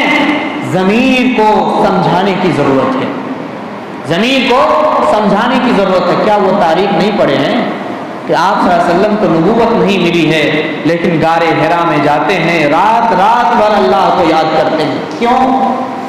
ابھی تو نبوت بھی نہیں ملی ہے، ابھی تو دعوت کا حکم بھی نہیں دیا گیا ہے، لیکن رات رات بھر اللہ کو کیوں یاد کرتے ہیں؟ اور جب ایمان نبوت مل جاتی ہے، نبوت مل جاتی ہے تو پھر آپ کے پاؤں میں ورم آ جاتا ہے۔ نماز کے لیے رات میں کھڑے ہوتے ہیں تو پاؤں میں ورم آ جاتا، پھول جاتا ہے، اور آنکھوں سے اتنا آنسو بہتا ہے، اتنا آنسو بہتا ہے کہ مصلی بھیگ جاتا ہے۔ حضرت عائشہ فرماتی ہے، پیٹھ پر ہاتھ دے کر کے حرکت کرتی ہے، اور نماز کے بعد فارغ ہوتے ہیں، آپ پوچھتے ہیں عائشہ کیا ہوا؟ تو کہتی ہے کہ یا رسول اللہ مجھے بھی اندیشہ تھا کہیں اللہ تعالیٰ آپ کو بلا تو نہیں لیا۔ آپ اندازہ لگائیے کہ آپ کی کتنی لمبی سجدہ ہوگی، کتنے لمبے آپ کے رکعت ہوں گے۔ یہاں تو بس 3 بار کم سے کم، اور زیادہ سے زیادہ 5 بار سبحان اللہ سبحان اللہ سبحان اللہ، بھاگو جلدی سے نماز پڑھ کے ختم ہوا۔ نماز میں روح نہیں ہے، روح نہیں ہے، اور جب تک روح نہیں آئے گا ایمان کا، سمجھ لیجئے ہمارے دل میں ایمان کی روشنی نہیں آ پائے گی، ایمان کی روشنی نہیں آ پائے گی۔ اس لیے اپنے آپ کو بنائیے، اپنے آپ کو بنائیے۔ جب ہم بن جائیں گے نا، جب ہم بن جائیں گے، لوہا کو دیکھتے ہیں، اس کو تپایا جاتا ہے، گلایا جاتا ہے، پکایا جاتا ہے، لال کیا جاتا ہے، ہتھوڑا مار مار کر کے اس کو درست کیا جاتا ہے، اور اس کے بعد جس کو مار دیجئے ایک لوہا درست ہو جاتا ہے۔ تو پہلے پکائیے تو اپنے آپ کو، پہلے تپائیے تو اپنے آپ کو، پہلے دھلائیے تو اپنے آپ کو، پہلے روئیے تو اللہ کے سامنے۔ قرآن کی تلاوت کو کیجئے، ڈوب کر کیجئے، قرآن کی تلاوت ہو، آنکھ میں آنسو نہ آئے، کون سی تلاوت ہے؟ تب تو ایسا ہوا کہ ہندی کی کتاب لیے اور واقعہ پڑھتے جا رہے ہیں، پنا الٹاتے جا رہے ہیں، یہی نا مطلب ہوا۔ ارے قرآن پڑھے ہمارے آنکھوں میں آنسو نہ آئے، کیا صحابہ کے بارے میں نہیں پوچھے، نہیں سنے؟ ایک ایک صحابی ہیں، وَإِن تُعَذِّبْهُمْ فَإِنَّهُمْ عِبَادُكَ وَإِن تَغْفِرْ لَهُمْ فَإِنَّكَ أَنْتَ الْغَفُورُ الرَّحِيمُ۔ نماز میں کھڑے ہیں، پڑھ رہے ہیں، پڑھتے جا رہے ہیں، پڑھتے جا رہے ہیں، 10 بار 20 بار پڑھ دیے، اور پڑھتے پڑھتے اتنا روئے، اتنا روئے، اتنا روئے کہ اوپر سے ان کے آنسو زمین کے اوپر ٹپ ٹپ گر رہا تھا۔ ہمیں نماز میں کبھی رونا آیا؟ کبھی اللہ کے یاد میں رونا آیا؟ کبھی قرآن پڑھتے میں آنسو آیا؟ کیوں نہیں آتا؟ اس لیے کہ ہوتا ہے نا، ایک پانی کے اوپر تیرتا ہے، ایک پانی کے اندر گوتا لگا کے پتہ چلتا ہے کہ اس کے اندر گہرائی کتنا ہے۔ تو ہم مسلمان صرف پانی کے اوپر تیرنے والے بن گئے، بس ہم تیر رہے ہیں، اندر سے ہمیں کوئی واقفیت نہیں، کوئی جانکاری نہیں ہے۔ ارے صحابہ کے زمانے میں ہر صحابی قرآن کو دیکھ کر بھی پڑھنا جانتے تھے، یاد کرتے بھی تھے، اور ان کے معنی کو بھی جانتے تھے، معنی کو بھی جانتے تھے۔ جب تک ہم دیکھ کے بھی قرآن کو معنی کے ساتھ نہیں پڑھیں گے، میں نے اس سے پہلے بھی کہا تھا کہ قرآن کو ایک بار دیکھ کر پڑھنا ترجمہ کے ساتھ، قرآن کو ایک بار ترجمہ کے ساتھ دیکھ کر پڑھنا، اور 1000 مرتبہ بغیر ترجمہ کے پڑھنا برابر ہے۔ قرآن کو ایک بار ترجمہ کے ساتھ پڑھنا اور 1000 مرتبہ قرآن کو بغیر ترجمہ کے ساتھ پڑھنا برابر ہے۔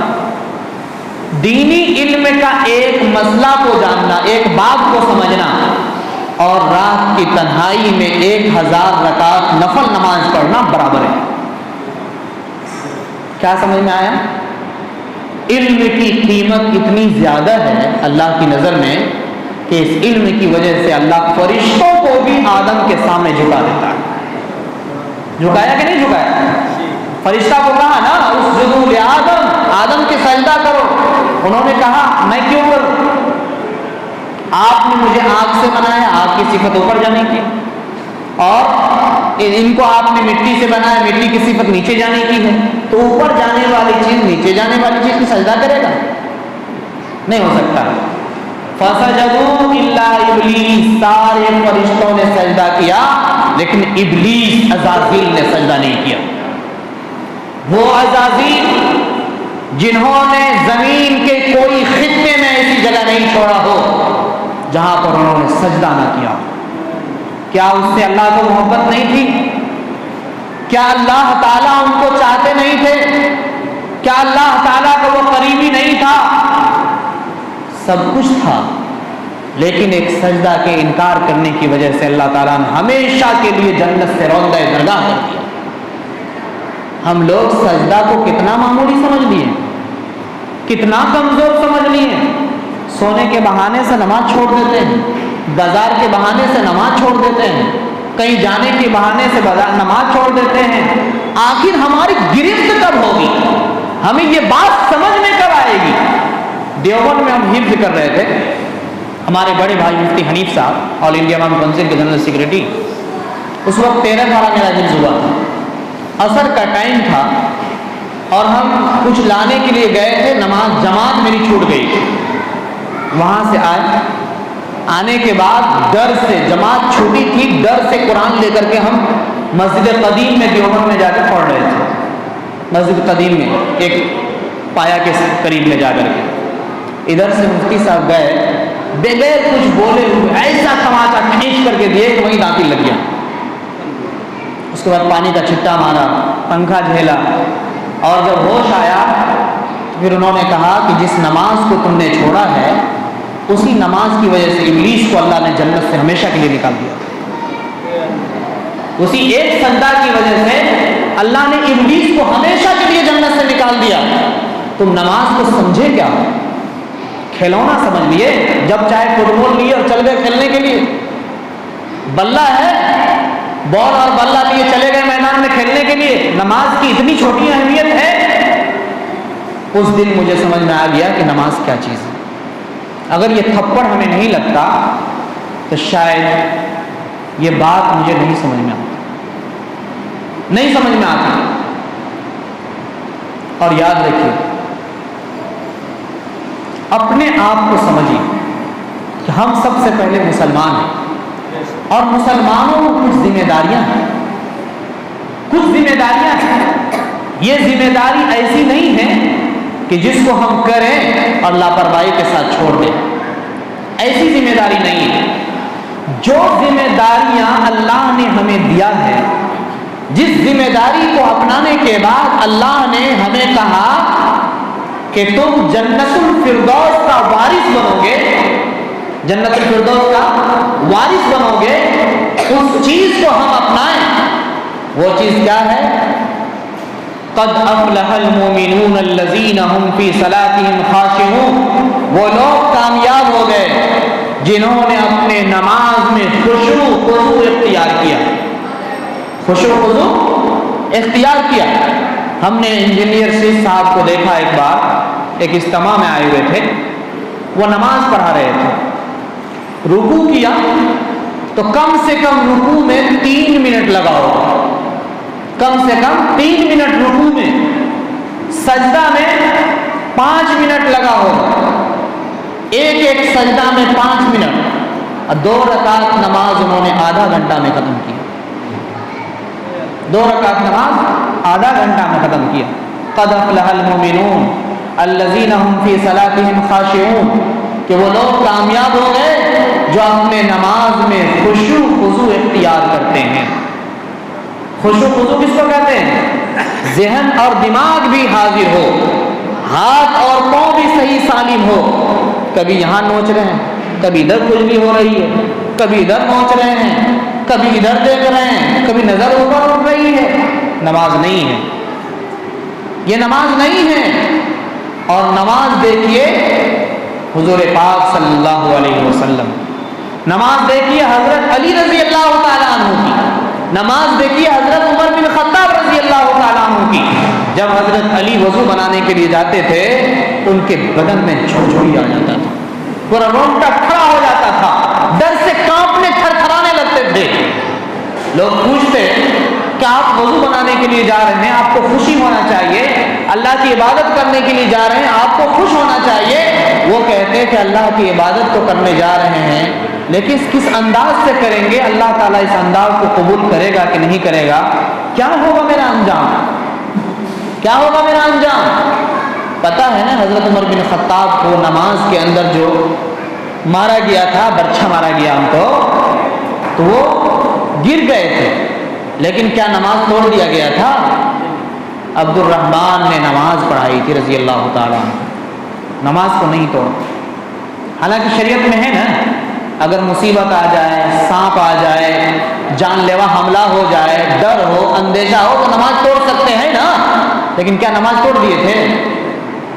نہیں توڑ دیے تھے۔ حضرت علی رضی اللہ تعالیٰ وہ صحابی رسول ایک بار وہ پہاڑ کے اوپر پہرا دے رہے تھے غزوہ کے اندر، اور ان کے تیر کا کونا والا جو تیر ہوتا ہے، دیکھتے جس سے رات میں شہد وغیرہ جاتا ہے مچھلی مارنے کے لیے، اس میں گھار ہوتا ہے، الٹا گھار، وہ اگر گھس گیا تو نکلے گا نہیں، اگر نکل گیا تو گوشت لے کر کے نکلے گا، اور بڑی شدید تکلیف ہوتی ہے، بہت تکلیف ہوتی ہے۔ وہ بنسی دیکھیں جس سے مچھلی مارتے ہیں، وہ اگر کہیں گڑ جائے تو دیکھ لیجئے پورے خاندان یاد آ جاتا ہے. تو شہد کے اندر تو گھار موٹا ہوتا ہے، اسی طرح سے برچھا جو ہوتا ہے اس میں دونوں طرف سے گھار ہوتا ہے اور بیچ میں سرنگ ہوتا ہے. اس طرح سے حضرت علی رضی اللہ تعالیٰ عنہ کو مار دیا گیا. چھوٹے تھے تو اتنی تکلیف ہوتی تھی کہ بیان نہیں کر سکتے تھے. حضرت علی رضی اللہ تعالیٰ عنہ نے فرمایا کہ جب میں نیت باندھ لوں نماز پڑھنے لگوں تب جا کر کے برچھا نکال لیں، کھینچ لیں. نماز کی نیت باندھے، اللہ کی یاد میں غرق ہو گئے، قرآن پڑھنے لگے اور برچھا کب نکالا ان کو محسوس تک نہیں ہوا. یہ ہے نماز، یہ ہے نماز. نماز ایسی ہو کہ دنیا کی ساری کیفیت دل سے نکل جائے. نماز ایسی ہو کہ اللہ کے نور کو آسمان سے اترتے ہوئے دیکھ لیں. نماز ایسی ہو کہ ایمان کی حلاوت ان کے سینے کے اندر محسوس ہونے لگے. جس طرح سے کھانا کھاتے ہیں نا، سیب کھاتے ہیں تو سیب کا مٹھاس، کھیر کھاتے ہیں تو کھیر کا یہ لذت آتا ہے. اور جس چیز کو کھائیے اس کی الگ الگ لذت ہوتی ہے نا.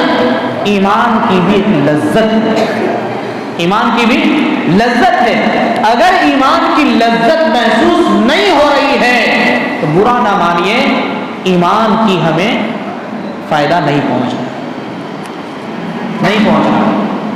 چاہے اشراق پڑھیے، تہجد پڑھیے، اوابین پڑھیے، سب کچھ پڑھتے رہیے، نہیں مل رہا ہے. تب جا کر ہم اللہ کے ولی کہلائیں گے جب سمندر میں ڈوبے تو ڈوبتے ڈوبتے ان کی زمینی سطح تک پہنچ جائے، زمینی سطح تک پہنچ کر کے وہاں کے ہیرا کو نکال لیں. تب جا کر کے ہم ایمان کی حلاوت کو محسوس کر سکتے ہیں، تب جا کر کے ایمان کے اعلیٰ معیار کو حاصل کر سکتے ہیں. ہمارے اندر تبدیلیاں آنی چاہیے، تبدیلیاں آنی چاہیے. اور سب سے پہلے اس بات کو یاد رکھیے، ہم اپنے گھر کو سدھار دیں، ہم اپنے گھر کو سدھاریں. سب سے پہلے ہمارے گھر کا کوئی بچہ بے نمازی نہ ہو، ہمارے گھر کی کوئی بوڑھی اور بوڑھے بے نمازی نہ ہو. اور پھر اس کام کو اپنی ذمہ داری سمجھ لیں، اس کام کو اپنی ذمہ داری سمجھ لیں. اور ذمہ داری کب سمجھیں گے؟ جب کہ ہم اپنے نماز کو صحیح کریں گے. نماز کیسے صحیح ہوگی؟ جب ہمارا التحیات ٹھیک ہوگا، جب ہمارا درود شریف ٹھیک ہوگا، جب ہمارے قرآن کی صورتیں ٹھیک ہوگی، جب ہمارا نیت باندھنے کا طریقہ صحیح ہوگا، جب ہمارا ہاتھ باندھنے کا طریقہ صحیح ہوگا، جب ہمارا کھڑا ہونے کا طریقہ صحیح ہوگا، جب ہمارا سلام پھیرنے کا طریقہ معلوم ہوگا. ایک شخص سے ہم نے پوچھا کہ آپ جو سلام پھیرتے ہیں تو کس کو سلام کرتے ہیں؟ پہلے دائیں طرف کہ پہلے بائیں طرف؟ کہا دائیں طرف. ہم نے کہا دائیں طرف پھیرتے ہیں تو کدھر سے شروع کرتے ہیں، کدھر جا کے ختم کرتے ہیں؟ کہا السلام علیکم ورحمۃ اللہ. اچھا، ہم نے کہا کس کو سلام کیا؟ کہا ای تو نہیں سے معلوم، ادھر نہیں سے معلوم. جب سلام پھیر رہے ہیں اور سلام کا بھی نہیں پتا ہے کس کو سلام کر رہے ہیں تو کیا ہو گیا؟ پھر نماز پڑھ کے کیا فائدہ ہے؟ یہ کون بتائے گا؟ کیا سیکھنے کی چیز نہیں ہے؟ اگر سورہ یاد نہیں ہے صحیح سے تو سیکھنے کی چیز نہیں ہے. اگر نہیں سیکھیں گے تو کیا ہماری نماز ہو جائے گی؟ جتنی خواتین اس علاقے میں ہیں 80% خواتین کے بارے میں بتائیں، 80%، اور نوجوان جو ہے 90%، نوجوان 90%. ان کو آپ کہیے کہ نماز آپ کیسے پڑھتے ہیں، کیا کیا پڑھتے ہیں، تو آپ کو تو سب سے پہلے 70% لوگ بولیں گے کہ ہم نماز نہیں پڑھتے. اور جو نماز پڑھتے ہیں ان سے پوچھیے کہ نماز میں کیا پڑھتے ہیں تو وہ کہیں گے جہنا ہے چتینا پڑھ لیچی. قلعہ برب الناس یاد ہے تو نہ یہ تو یاد نہیں چاہیے. قلعہ برب الفلق یاد ہے تو نہ یہ یاد نہیں چاہیے. الحمدللہ، ہاں الحمدللہ یاد ہے. کیا نماز ہو جائے گی نا؟ الحمدللہ پڑھ لیں گے چاروں رکعت میں تو نماز ہو جائے گی نا؟ نہیں ہوگی، نہیں ہوگی. یہ کون سمجھائے گا قوم کو؟ ملت کو کون سمجھائے گا؟ اس ملت کو کون سمجھائے گا؟ قوم کیا اسی حال میں قبر پہنچ جائے گی؟ یہ قوم اسی حال میں قبر پہنچے گی؟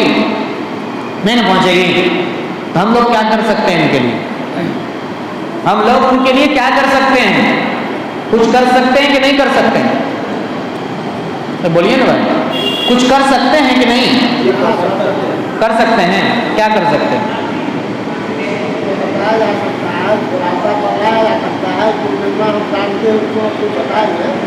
جی، سب سے پہلا کام تو یہ کیجیے، سب سے پہلا کام ہر بستی میں خواتین کا تعلیم شروع کیجیے.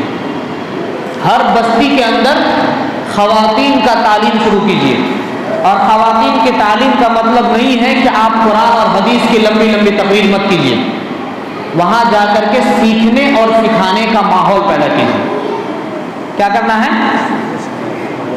اللہ اکبر سے لے کر السلام علیکم ورحمۃ اللہ تک جتنی چیزیں پڑھنا فرض ہے، واجب ہے، سنت ہے، ان چیزوں کو سمجھائیے، سکھائیے.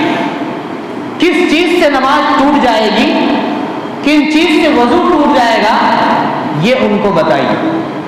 ہر بستی میں عورت کی تعلیم ہونی چاہیے. اور دوسری بات، نوجوانوں کو اس کام سے جوڑیے. نوجوانوں کو اس کام سے جوڑیے. جب تک نوجوانوں کو نہیں جوڑیں گے تو دلی بمبئی کا پیسہ منگا منگا کے تو ہم کھا سکتے ہیں، لیکن ہماری یہ ضمیر کل قبر کے اندر جب جائے گی تو وہ روح پھٹکار مار کر کے کہے گی کہ تم نے اپنے اولاد کا کمایا ہوا پیسہ تو کھایا، لیکن تم نے اپنے اولاد کی زندگی کو بنایا نہیں. پیسہ کھا لینے سے کیا ہو جائے؟ پہلے اپنے اولاد کو تو بنا دیجئے. آج اگر گھر میں آگ لگ جائے تو سب سے پہلے اولاد کو بھگائیں گے، جلدی بھاگو جلدی بھاگو، گھر میں آگ لگ گئی ہے. خدا نہ خواستہ اگر ایک بچہ گھر میں جل جائے، خدا نہ خواستہ گھر میں بیوی جل جائے، بھائی جل جائے، مجھے بتائیے کتنی تکلیف ہوگی. کیا دن کھانا نہیں کھائیں گے، کتنا روئیں گے. آج دنیا کی اس ادنا سی تکلیف کو ہم برداشت نہیں کر پاتے ہیں. کل قیامت کے دن جب ہمارے نگاہوں کے سامنے اولین آخرین کے سامنے ہمارے بھائی کو جہنم کی آگ میں دھکا مار کر کے ڈالا جائے گا، جب ہماری بیوی کو دھکا مار کے جہنم کی آگ میں ڈالا جائے گا، ہمارے بیٹے اولاد کو دھکا مار کر جہنم کی آگ میں وہ تڑپتا رہے گا. بینہما وبین حمیم آن، جہنم کی دہکتی ہوئی آگ اور گرم گرم کھولتا ہوا پانی، اس بیچ کے اندر وہ تیرتا ہوگا، ایک طرف آگ میں ایک طرف گرم کھولتا ہوا پانی میں. ذرا بتائیے اس کیفیت کو ہم کیسے برداشت کریں؟ یا ایھا الذین آمنوا قوا انفسکم واہلیکم نارا، اے ایمان والو بچاؤ اپنے آپ کو اور اپنے اہل خانہ کو جہنم کی آگ سے، جس کا ایندھن انسان اور پتھر ہوگا.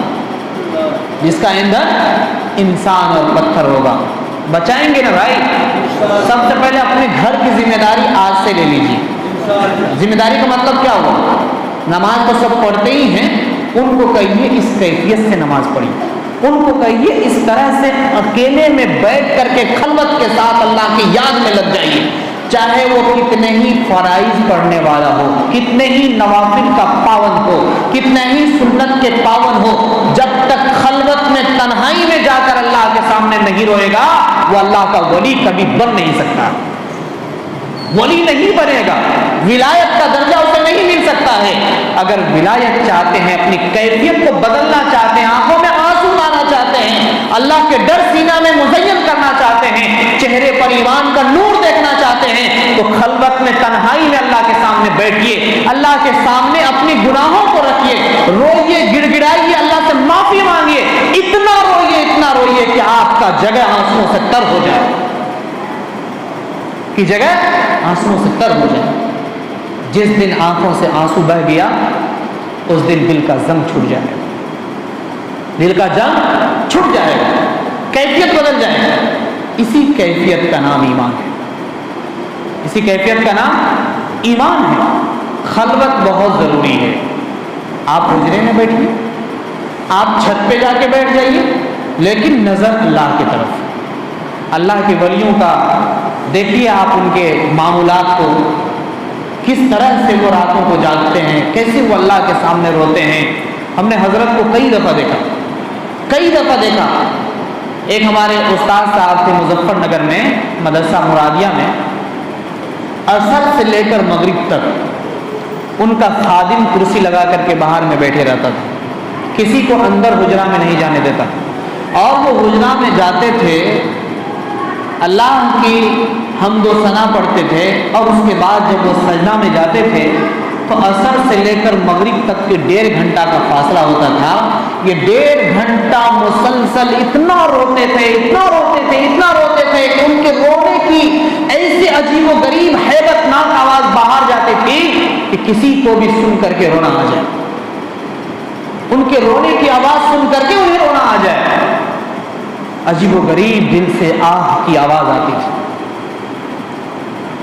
یہ کیفیت چاہیے، تب جا کر کے ایمان کا نکھار آئے گا، تب جا کر کے اس دل میں ایمان کی روشنی آئے گی۔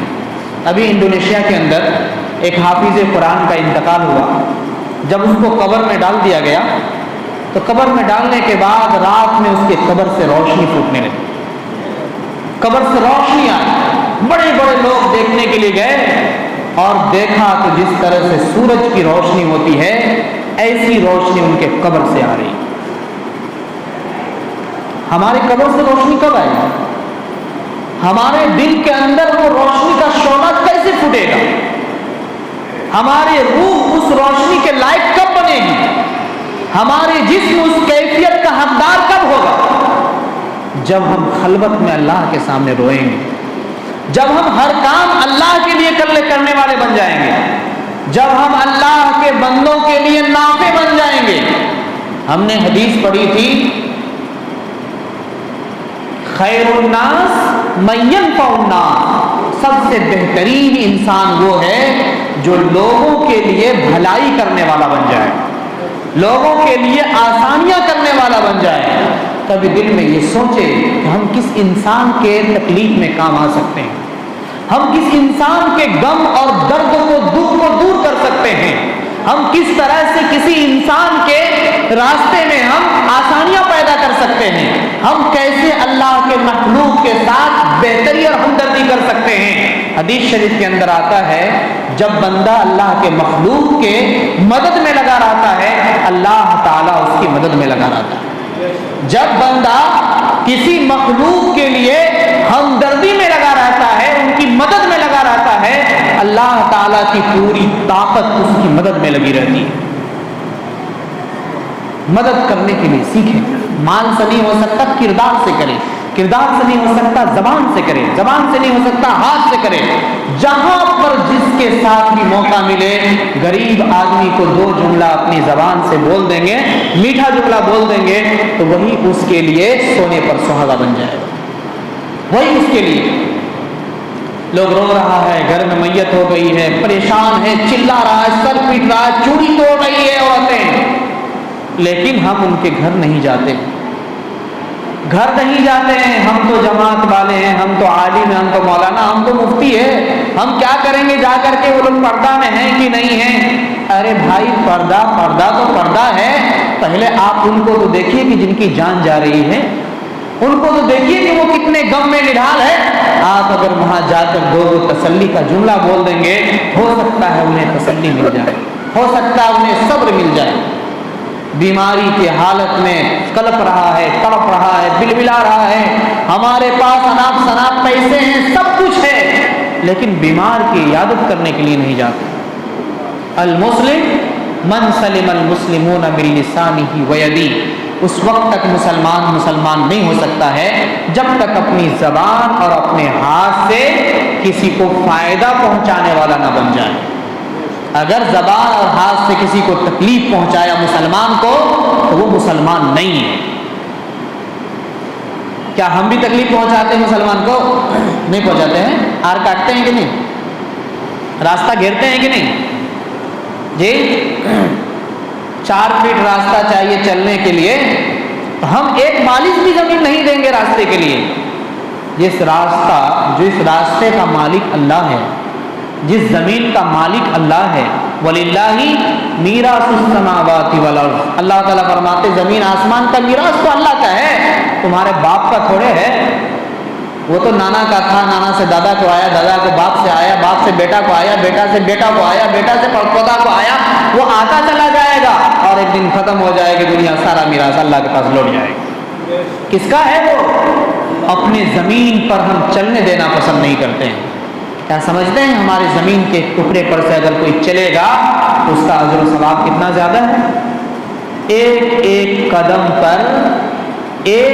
قدم پر اللہ تعالی مخلوق کے چلنے کا ثواب عطا فرماتے ہیں۔ خیر کی چیز ہم پیدا کرنا کہاں جانتے ہیں؟ لوگوں کے لیے ہم نافع کب بنیں گے؟ ہمارے دل میں گرہ کیوں لگ رہا ہے؟ ہم دل کو سمیٹ کیوں لیے ہیں؟ کیوں نہیں ہم سمندر بن جاتے ہیں؟ مسلمان اور ایمان والا وہ ہوتا ہے جو اپنے آپ کو دریا بنا لیتا ہے، اپنے آپ کو دریا بنا لیتا ہے۔ جب تک دریا نہیں بنائیں گے تو اس میں ڈھیر سارے مخلوق سمائے گا کیسے؟ ڈھیر سارا علم آئے گا کیسے؟ اس لیے میرے بھائیوں، سب سے پہلی ذمہ داری ہے جماعت کے ساتھیوں کے لیے کہ اپنی زبان میں نرمی پیدا کریں، زبان مٹھاس ہو، زبان میں کیا ہو؟ مٹھاس ہو، تب جا کر کے ہمیں کامیابی ملے گی، کامیابی ملے گی۔ اور جماعت میں جتنے ساتھی ہیں صف اول کے پہلے صف میں نماز پڑھنے سے کیا ہوتا پتہ ہے؟ اللہ تعالیٰ اور اس کے فرشتے اس پر رحمت نازل کرتے ہیں۔ پہلے صف میں امام کے دائیں جانب جو جتنا زیادہ امام کے قریب ہوگا وہ اتنا زیادہ خوش نصیب ہے۔ صحابہ نے پوچھا کہ یا رسول اللہ تبارک تعالیٰ کس پر اپنی رحمتیں نازل کرتے ہیں؟ آپ نے فرمایا کہ پہلے صف والوں پر۔ پھر پوچھا یا رسول اللہ اس کے بعد کس پر؟ آپ نے فرمایا پہلے صف والوں پر۔ پھر صحابہ نے پوچھا اس کے بعد کس پر؟ آپ نے فرمایا پہلے صف والوں پر۔ پھر پوچھا یا رسول اللہ اس کے بعد؟ تو کہا کہ دوسرے صف والوں پر۔ کیا کہا؟ تین مرتبہ پہلے صف والوں پر ان اللہ و ملائکتہ یصلون فی الصف الاول، پہلے صف والوں پر اللہ اور اس کے فرشتے رحمت نازل فرماتے ہیں۔ 3 بار فرمایا، اس سے اس کی اہمیت کا پتہ چلتا ہے۔ اسی صف اول والے کو اگر لے جائیں ہم اپنے بستی کے لیے کام کریں، کوئی بیمار ہے تو ان کی عیادت کرے، اگر کوئی بگڑا ہوا ہے تو ان کو راستے پر لانے کی کوشش کرے، اگر کوئی راستے سے ہٹ گیا ہے تو ان کو سدھارنے کی کوشش کرے، اگر کوئی نماز نہیں پڑھتا تو اس کو نماز میں لانے کی کوشش کرے، انشاءاللہ اگر ہم اپنے کام سمجھ کر کے اس کو کریں گے نا تو پھر طالبان کو دیکھ لیجیے، یہ مثال ہے۔ یہ کیا ہے؟ مثال ہے۔ صحابہ کی زندگی کو دیکھیے، ادھر طالبان کو دیکھیے۔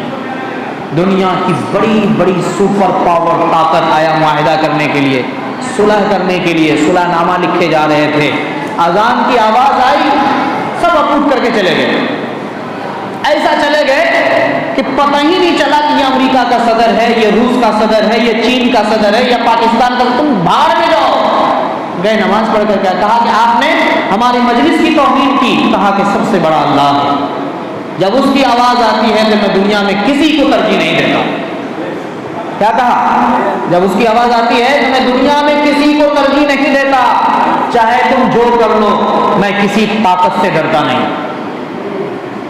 اور اللہ تعالیٰ نے قرآن کے اندر فرمایا نا کہ جو اللہ پر ایمان لاتا ہے، نماز پڑھتا ہے، تو وہ اللہ کے سوا کسی سے نہیں ڈرتا۔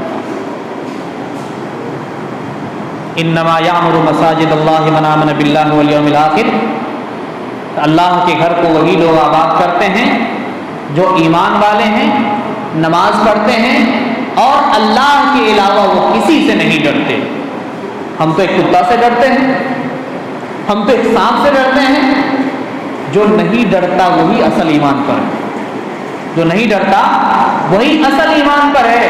ہم لوگ تو بس ایک دیکھ کے دکھاوا پر اسلام میں داخل ہوئے ہیں، دیکھ دکھاوا والا اسلام ہمارے نزدیک، بس اصلی قوت ایمان کا نہیں ہے ہمارے پاس، اصلی قوت نہیں ہے۔ اصلی قوت ان صحابہ کے پاس تھا جن کو یہ معلوم ہوا کہ حضرت عثمان غنی کو شہید کر دیا گیا، تو نبی نے سارے صحابہ کو بلایا، ارکان میرے ہاتھ پر بیعت لے لو، جب تک عثمان غنی کا ہم بدلہ نہیں لیں گے اس وقت تک یہاں سے ہٹنے والے نہیں ہیں۔ آج ہماری نگاہوں کے سامنے موب لنچنگ ہو رہا ہے، کبھی جو ہے علیم صاحب کو مارا جا رہا ہے، کبھی جو اخلاق کو مارا جا رہا ہے، ہماری ضمیر جاگتی نہیں ہے کس نام کا ہم مسلمان ہیں۔ ہمارے نبی کہتے ہیں ایک مسلمان کو اگر کانٹا چبھے تو سارے مسلمان کو تکلیف ہونا چاہیے۔ کون سا احساس لے کے جی رہے ہیں ہم؟ کون سا احساس ہے ہمارے اندر؟ کس نام کا مسلمان ہیں ہم؟ کس نام کا مسلمان ہے؟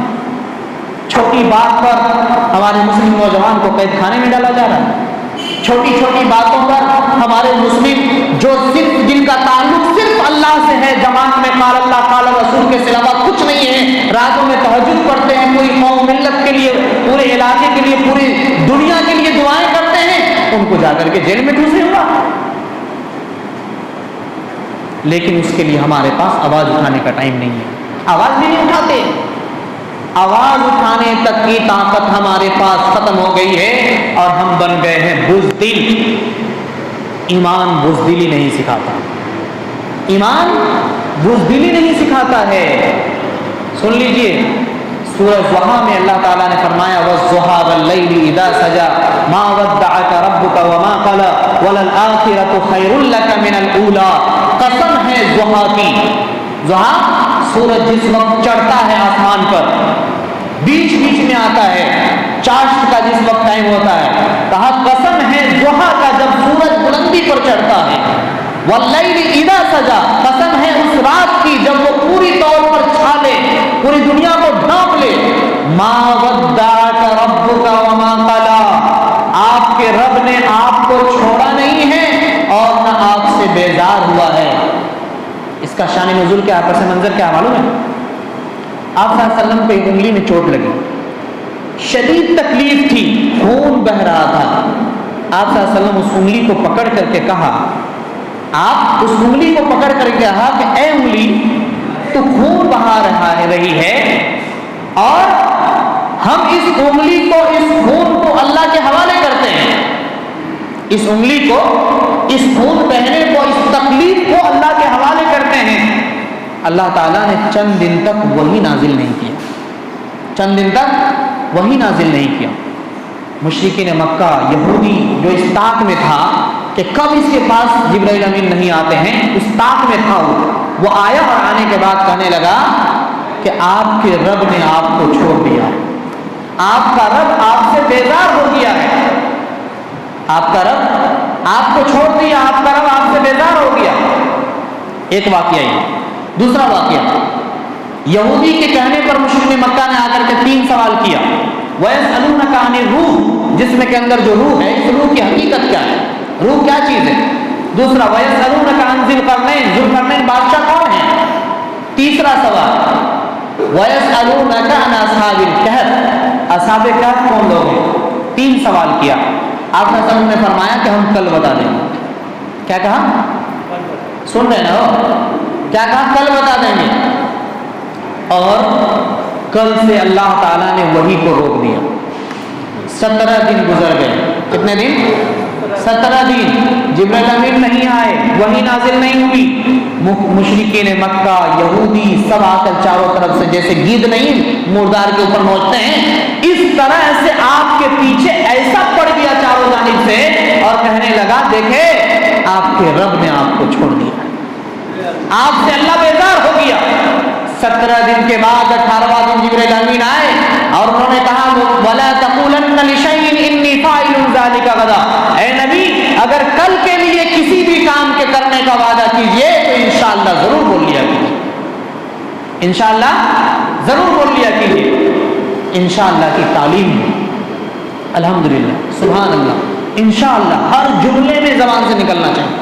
سلام کرتے ہیں السلام علیکم، کیسے ہیں؟ الحمدللہ، کیا حال ہے؟ سبحان اللہ، کیسے رہتے ہیں؟ ماشاءاللہ۔ اللہ کے نام کو اپنے زبان پر رٹ لگا دیجیے، ہر جملہ میں اللہ کا نام ہو، اللہ کی محبت ہو، زبان سے دل سے اللہ کا نام نکلے، یہی تو ہے ایمان کی پہچان، یہی تو ایمان کی پہچان۔ نمستے، جی جی نمستے، نمستے کے ساتھ نمستے بن گئے، ہاں نمسکار، ہاں نمسکار، آداب جی آداب، یہ کون سا ایمان ہے بھائی؟ یہ کون سا اسلام ہے؟ اللہ تعالیٰ نے قرآن میں فرمایا لکم دینکم ولی دین، تمہارا دین تمہارے لیے، ان کا دین ان کے لیے۔ تم کیوں ان کے دین کو اپنا رہے ہو؟ اپنے ایمان پر قائم رہو، وہ خود جھک مار کر کے تمہارے دین میں آئیں گے۔ جب ہم ہی پہنچ کے چلے جائیں گے ادھر تو پھر ہمارا حقیقت ہمارا معیار کیا رہے گا؟ جب ہم خود اپنے گھر کو انگریز کا گھر بنا لیں گے، اپنے مدرسے کو انگریز کا مدرسہ بنا لیں گے، اپنے اسکول کو انگریز کا اسکول بنا لیں گے، تو پھر وہاں سے ایمان کیسے پھلے گا، کیسے بڑھے گا؟ ایمان کا کیسے پتہ چلے گا؟ دیکھیے ہر چیز کی ایک پہچان ہوتی ہے، اور یہ مسلمان اپنا پہچان ہر حال میں ثابت کیا، جس کی وجہ سے آج پوری دنیا میں اتنے مسلمان ہو گئے۔ ان کے اخلاق کو دیکھ کے، ان کے انداز کو دیکھ کر کے، ان کی خوبی، ان کی بھلائی کو دیکھ کر کے ہم اس خوبی کو آج بھی پیش کریں گے تو انشاءاللہ ہمارے دین میں آج بھی لوگ داخل ہو رہے ہیں، داخل ہوں گے۔ ایک سوال یہ تھا وَيَسْأَلُونَكَ عَنِ الرُّوحِ، روح کس کو کہتے ہیں؟ روح کی حقیقت کیا ہے؟ اللہ تعالیٰ نے فرمایا عَنِ الرُّوحِ وَيَسْأَلُونَكَ عَنِ الرُّوحِ قُلِ الرُّوحُ مِنْ أَمْرِ رَبِّي، اے نبی آپ کہہ دیجئے کہ روح میرے رب کا حکم ہے۔ روح کیا چیز ہے؟ کوئی آپ سے پوچھ سکتا ہے کہ آپ کے جسم میں روح رہتی ہے تو آپ زندہ ہیں، انگلی ہلا رہے ہیں، آنکھ سے دیکھ رہے ہیں، اور روح نکل گئی تو نہ آنکھ دیکھتی ہے، نہ ہاتھ ہلاتے ہیں، نہ پاؤں چلتے ہیں، سب کچھ بند۔ روح کیا چیز ہے؟ وَيَسْأَلُونَكَ عَنِ الرُّوحِ قُلِ الرُّوحُ مِنْ أَمْرِ رَبِّي، آپ کہہ دیجئے روح اللہ کا حکم ہے۔ کیا ہے؟ اللہ کا حکم ہے۔ دوسرا سوال وَيَسْأَلُونَكَ عَنِ ذِي الْقَرْنَيْنِ، ذوالقرنین بادشاہ کون تھے؟ ذوالقرنین بادشاہ کون تھے؟ اللہ تعالیٰ نے ذوالقرنین بادشاہ کے بارے میں فرمایا کہ وہ مشرق سے مغرب تک کا سفر کرتے تھے۔ کہاں سے؟ مشرق سے مغرب، 500 سال تک چلتے رہے گا تو مشرق سے مغرب تک نہیں پہنچ پائیں گے۔ چاہے ریکٹ سے جائیے، چاہے جہاز سے جائیے، چاہے جو بھی ویوستھا کرنا ہو کر لیجیے، لیکن اللہ تعالیٰ حضرت ذوالقرنین کو ہوا کے ذریعے سے مشرق سے مغرب تک کا سفر کروائے، اور وہاں گئے تو کیا دیکھا کہ سورج کیچڑ میں ڈوب رہا۔ کیا دیکھا؟ سورج کیچڑ میں ڈوب رہا۔ اگر آپ کسی سمندر کے کنارے میں جائے اور وہاں پر سورج ڈوب رہا ہو تو آپ کو ایسا لگے گا کہ سمندر میں ڈوب رہا، لگتا ہے کہ نہیں؟ سمندر میں ہی ڈوب رہا ہے سورج۔ تو ایسے ہی جب وہ کنارے میں گئے تو دیکھا، ایسا لگا ان کو کہ کیچڑ میں سورج ڈوب رہا، حالانکہ وہ کیچڑ میں نہیں ڈوب رہا۔ اور جب وہاں پہنچے تو دیکھا کہ عجیب و غریب ایک مخلوق ہے پہاڑ کے اس کنارے میں، اور وہ پہاڑ کے اس کنارے کی جو مخلوق ہے وہ اس طرف کے مخلوق کو تکلیف پہنچاتا ہے، وہ ان کا کھانا چھینتا ہے، پانی چھینتا ہے، مارتا ہے، پریشان کرتا ہے۔ لہٰذا یہ لوگ پریشان تھے۔ انہوں نے کہا کہ اے بادشاہ سلامت، مجھے ان قوم سے بہت دہشت ہوتا ہے، ان کو آپ روک دیجیے۔ تو انہوں نے کیا کیا؟ انہوں نے کہا کہ ٹھیک ہے، تم لوگ میری مدد کرو، میں یہاں سے ایک دیوار کھینچ دیتا ہوں۔ تو سونے، چاندی، زیورات جو بھی تھا، لوہا کے سامان سب لا کر کے انہوں نے پگھلا کر کے پہاڑ کے اس بیچ میں اس پار سے اس پار انہوں نے بہت بڑا دیوار کھینچ دیا۔ اور دیوار کے اس پار جو مخلوق تھی وہ کون تھی؟ کون تھی؟ یاجوج ماجوج۔ سن رہے ہیں نا؟ یاجوج ماجوج کو سنے ہیں نا؟ یاجوج ماجوج آنے والا ہے، بہت جلد آئے گا۔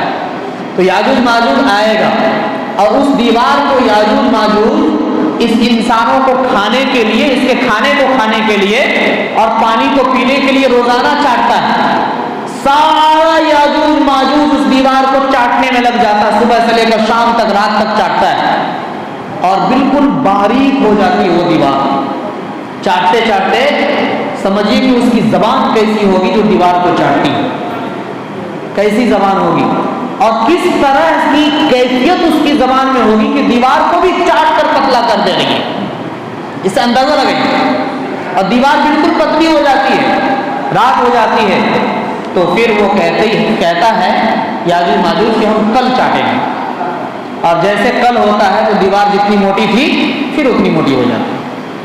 جس دن وہ انشاءاللہ بول دے گا اس دن وہ دیوار ٹوٹ جائے گی، اس دن دیوار ٹوٹ جائے گی، اور دیوار کے ٹوٹتے ہی وہ یاجوج ماجوج پوری دنیا میں جس طرح سے ٹڈی ہوتا ہے، ٹڈی ابھی آئے تھے، ٹڈی دیکھے تھے ادھر نیپال کیا بولتے ہیں پنجاب کی طرف، گیہوں پر بیٹھا تو گیہوں کو کھا لیا، جس اناج پہ بیٹھا اس کو کھا گیا، جس گاچھ پر بیٹھا اس کو کھوکھلا کر دیا.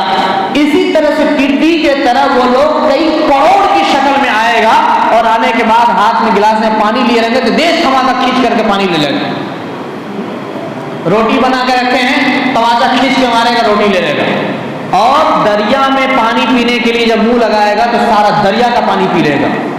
کل میں منہ لگائے گا تو کل کے پانی کو ختم کر دے گا.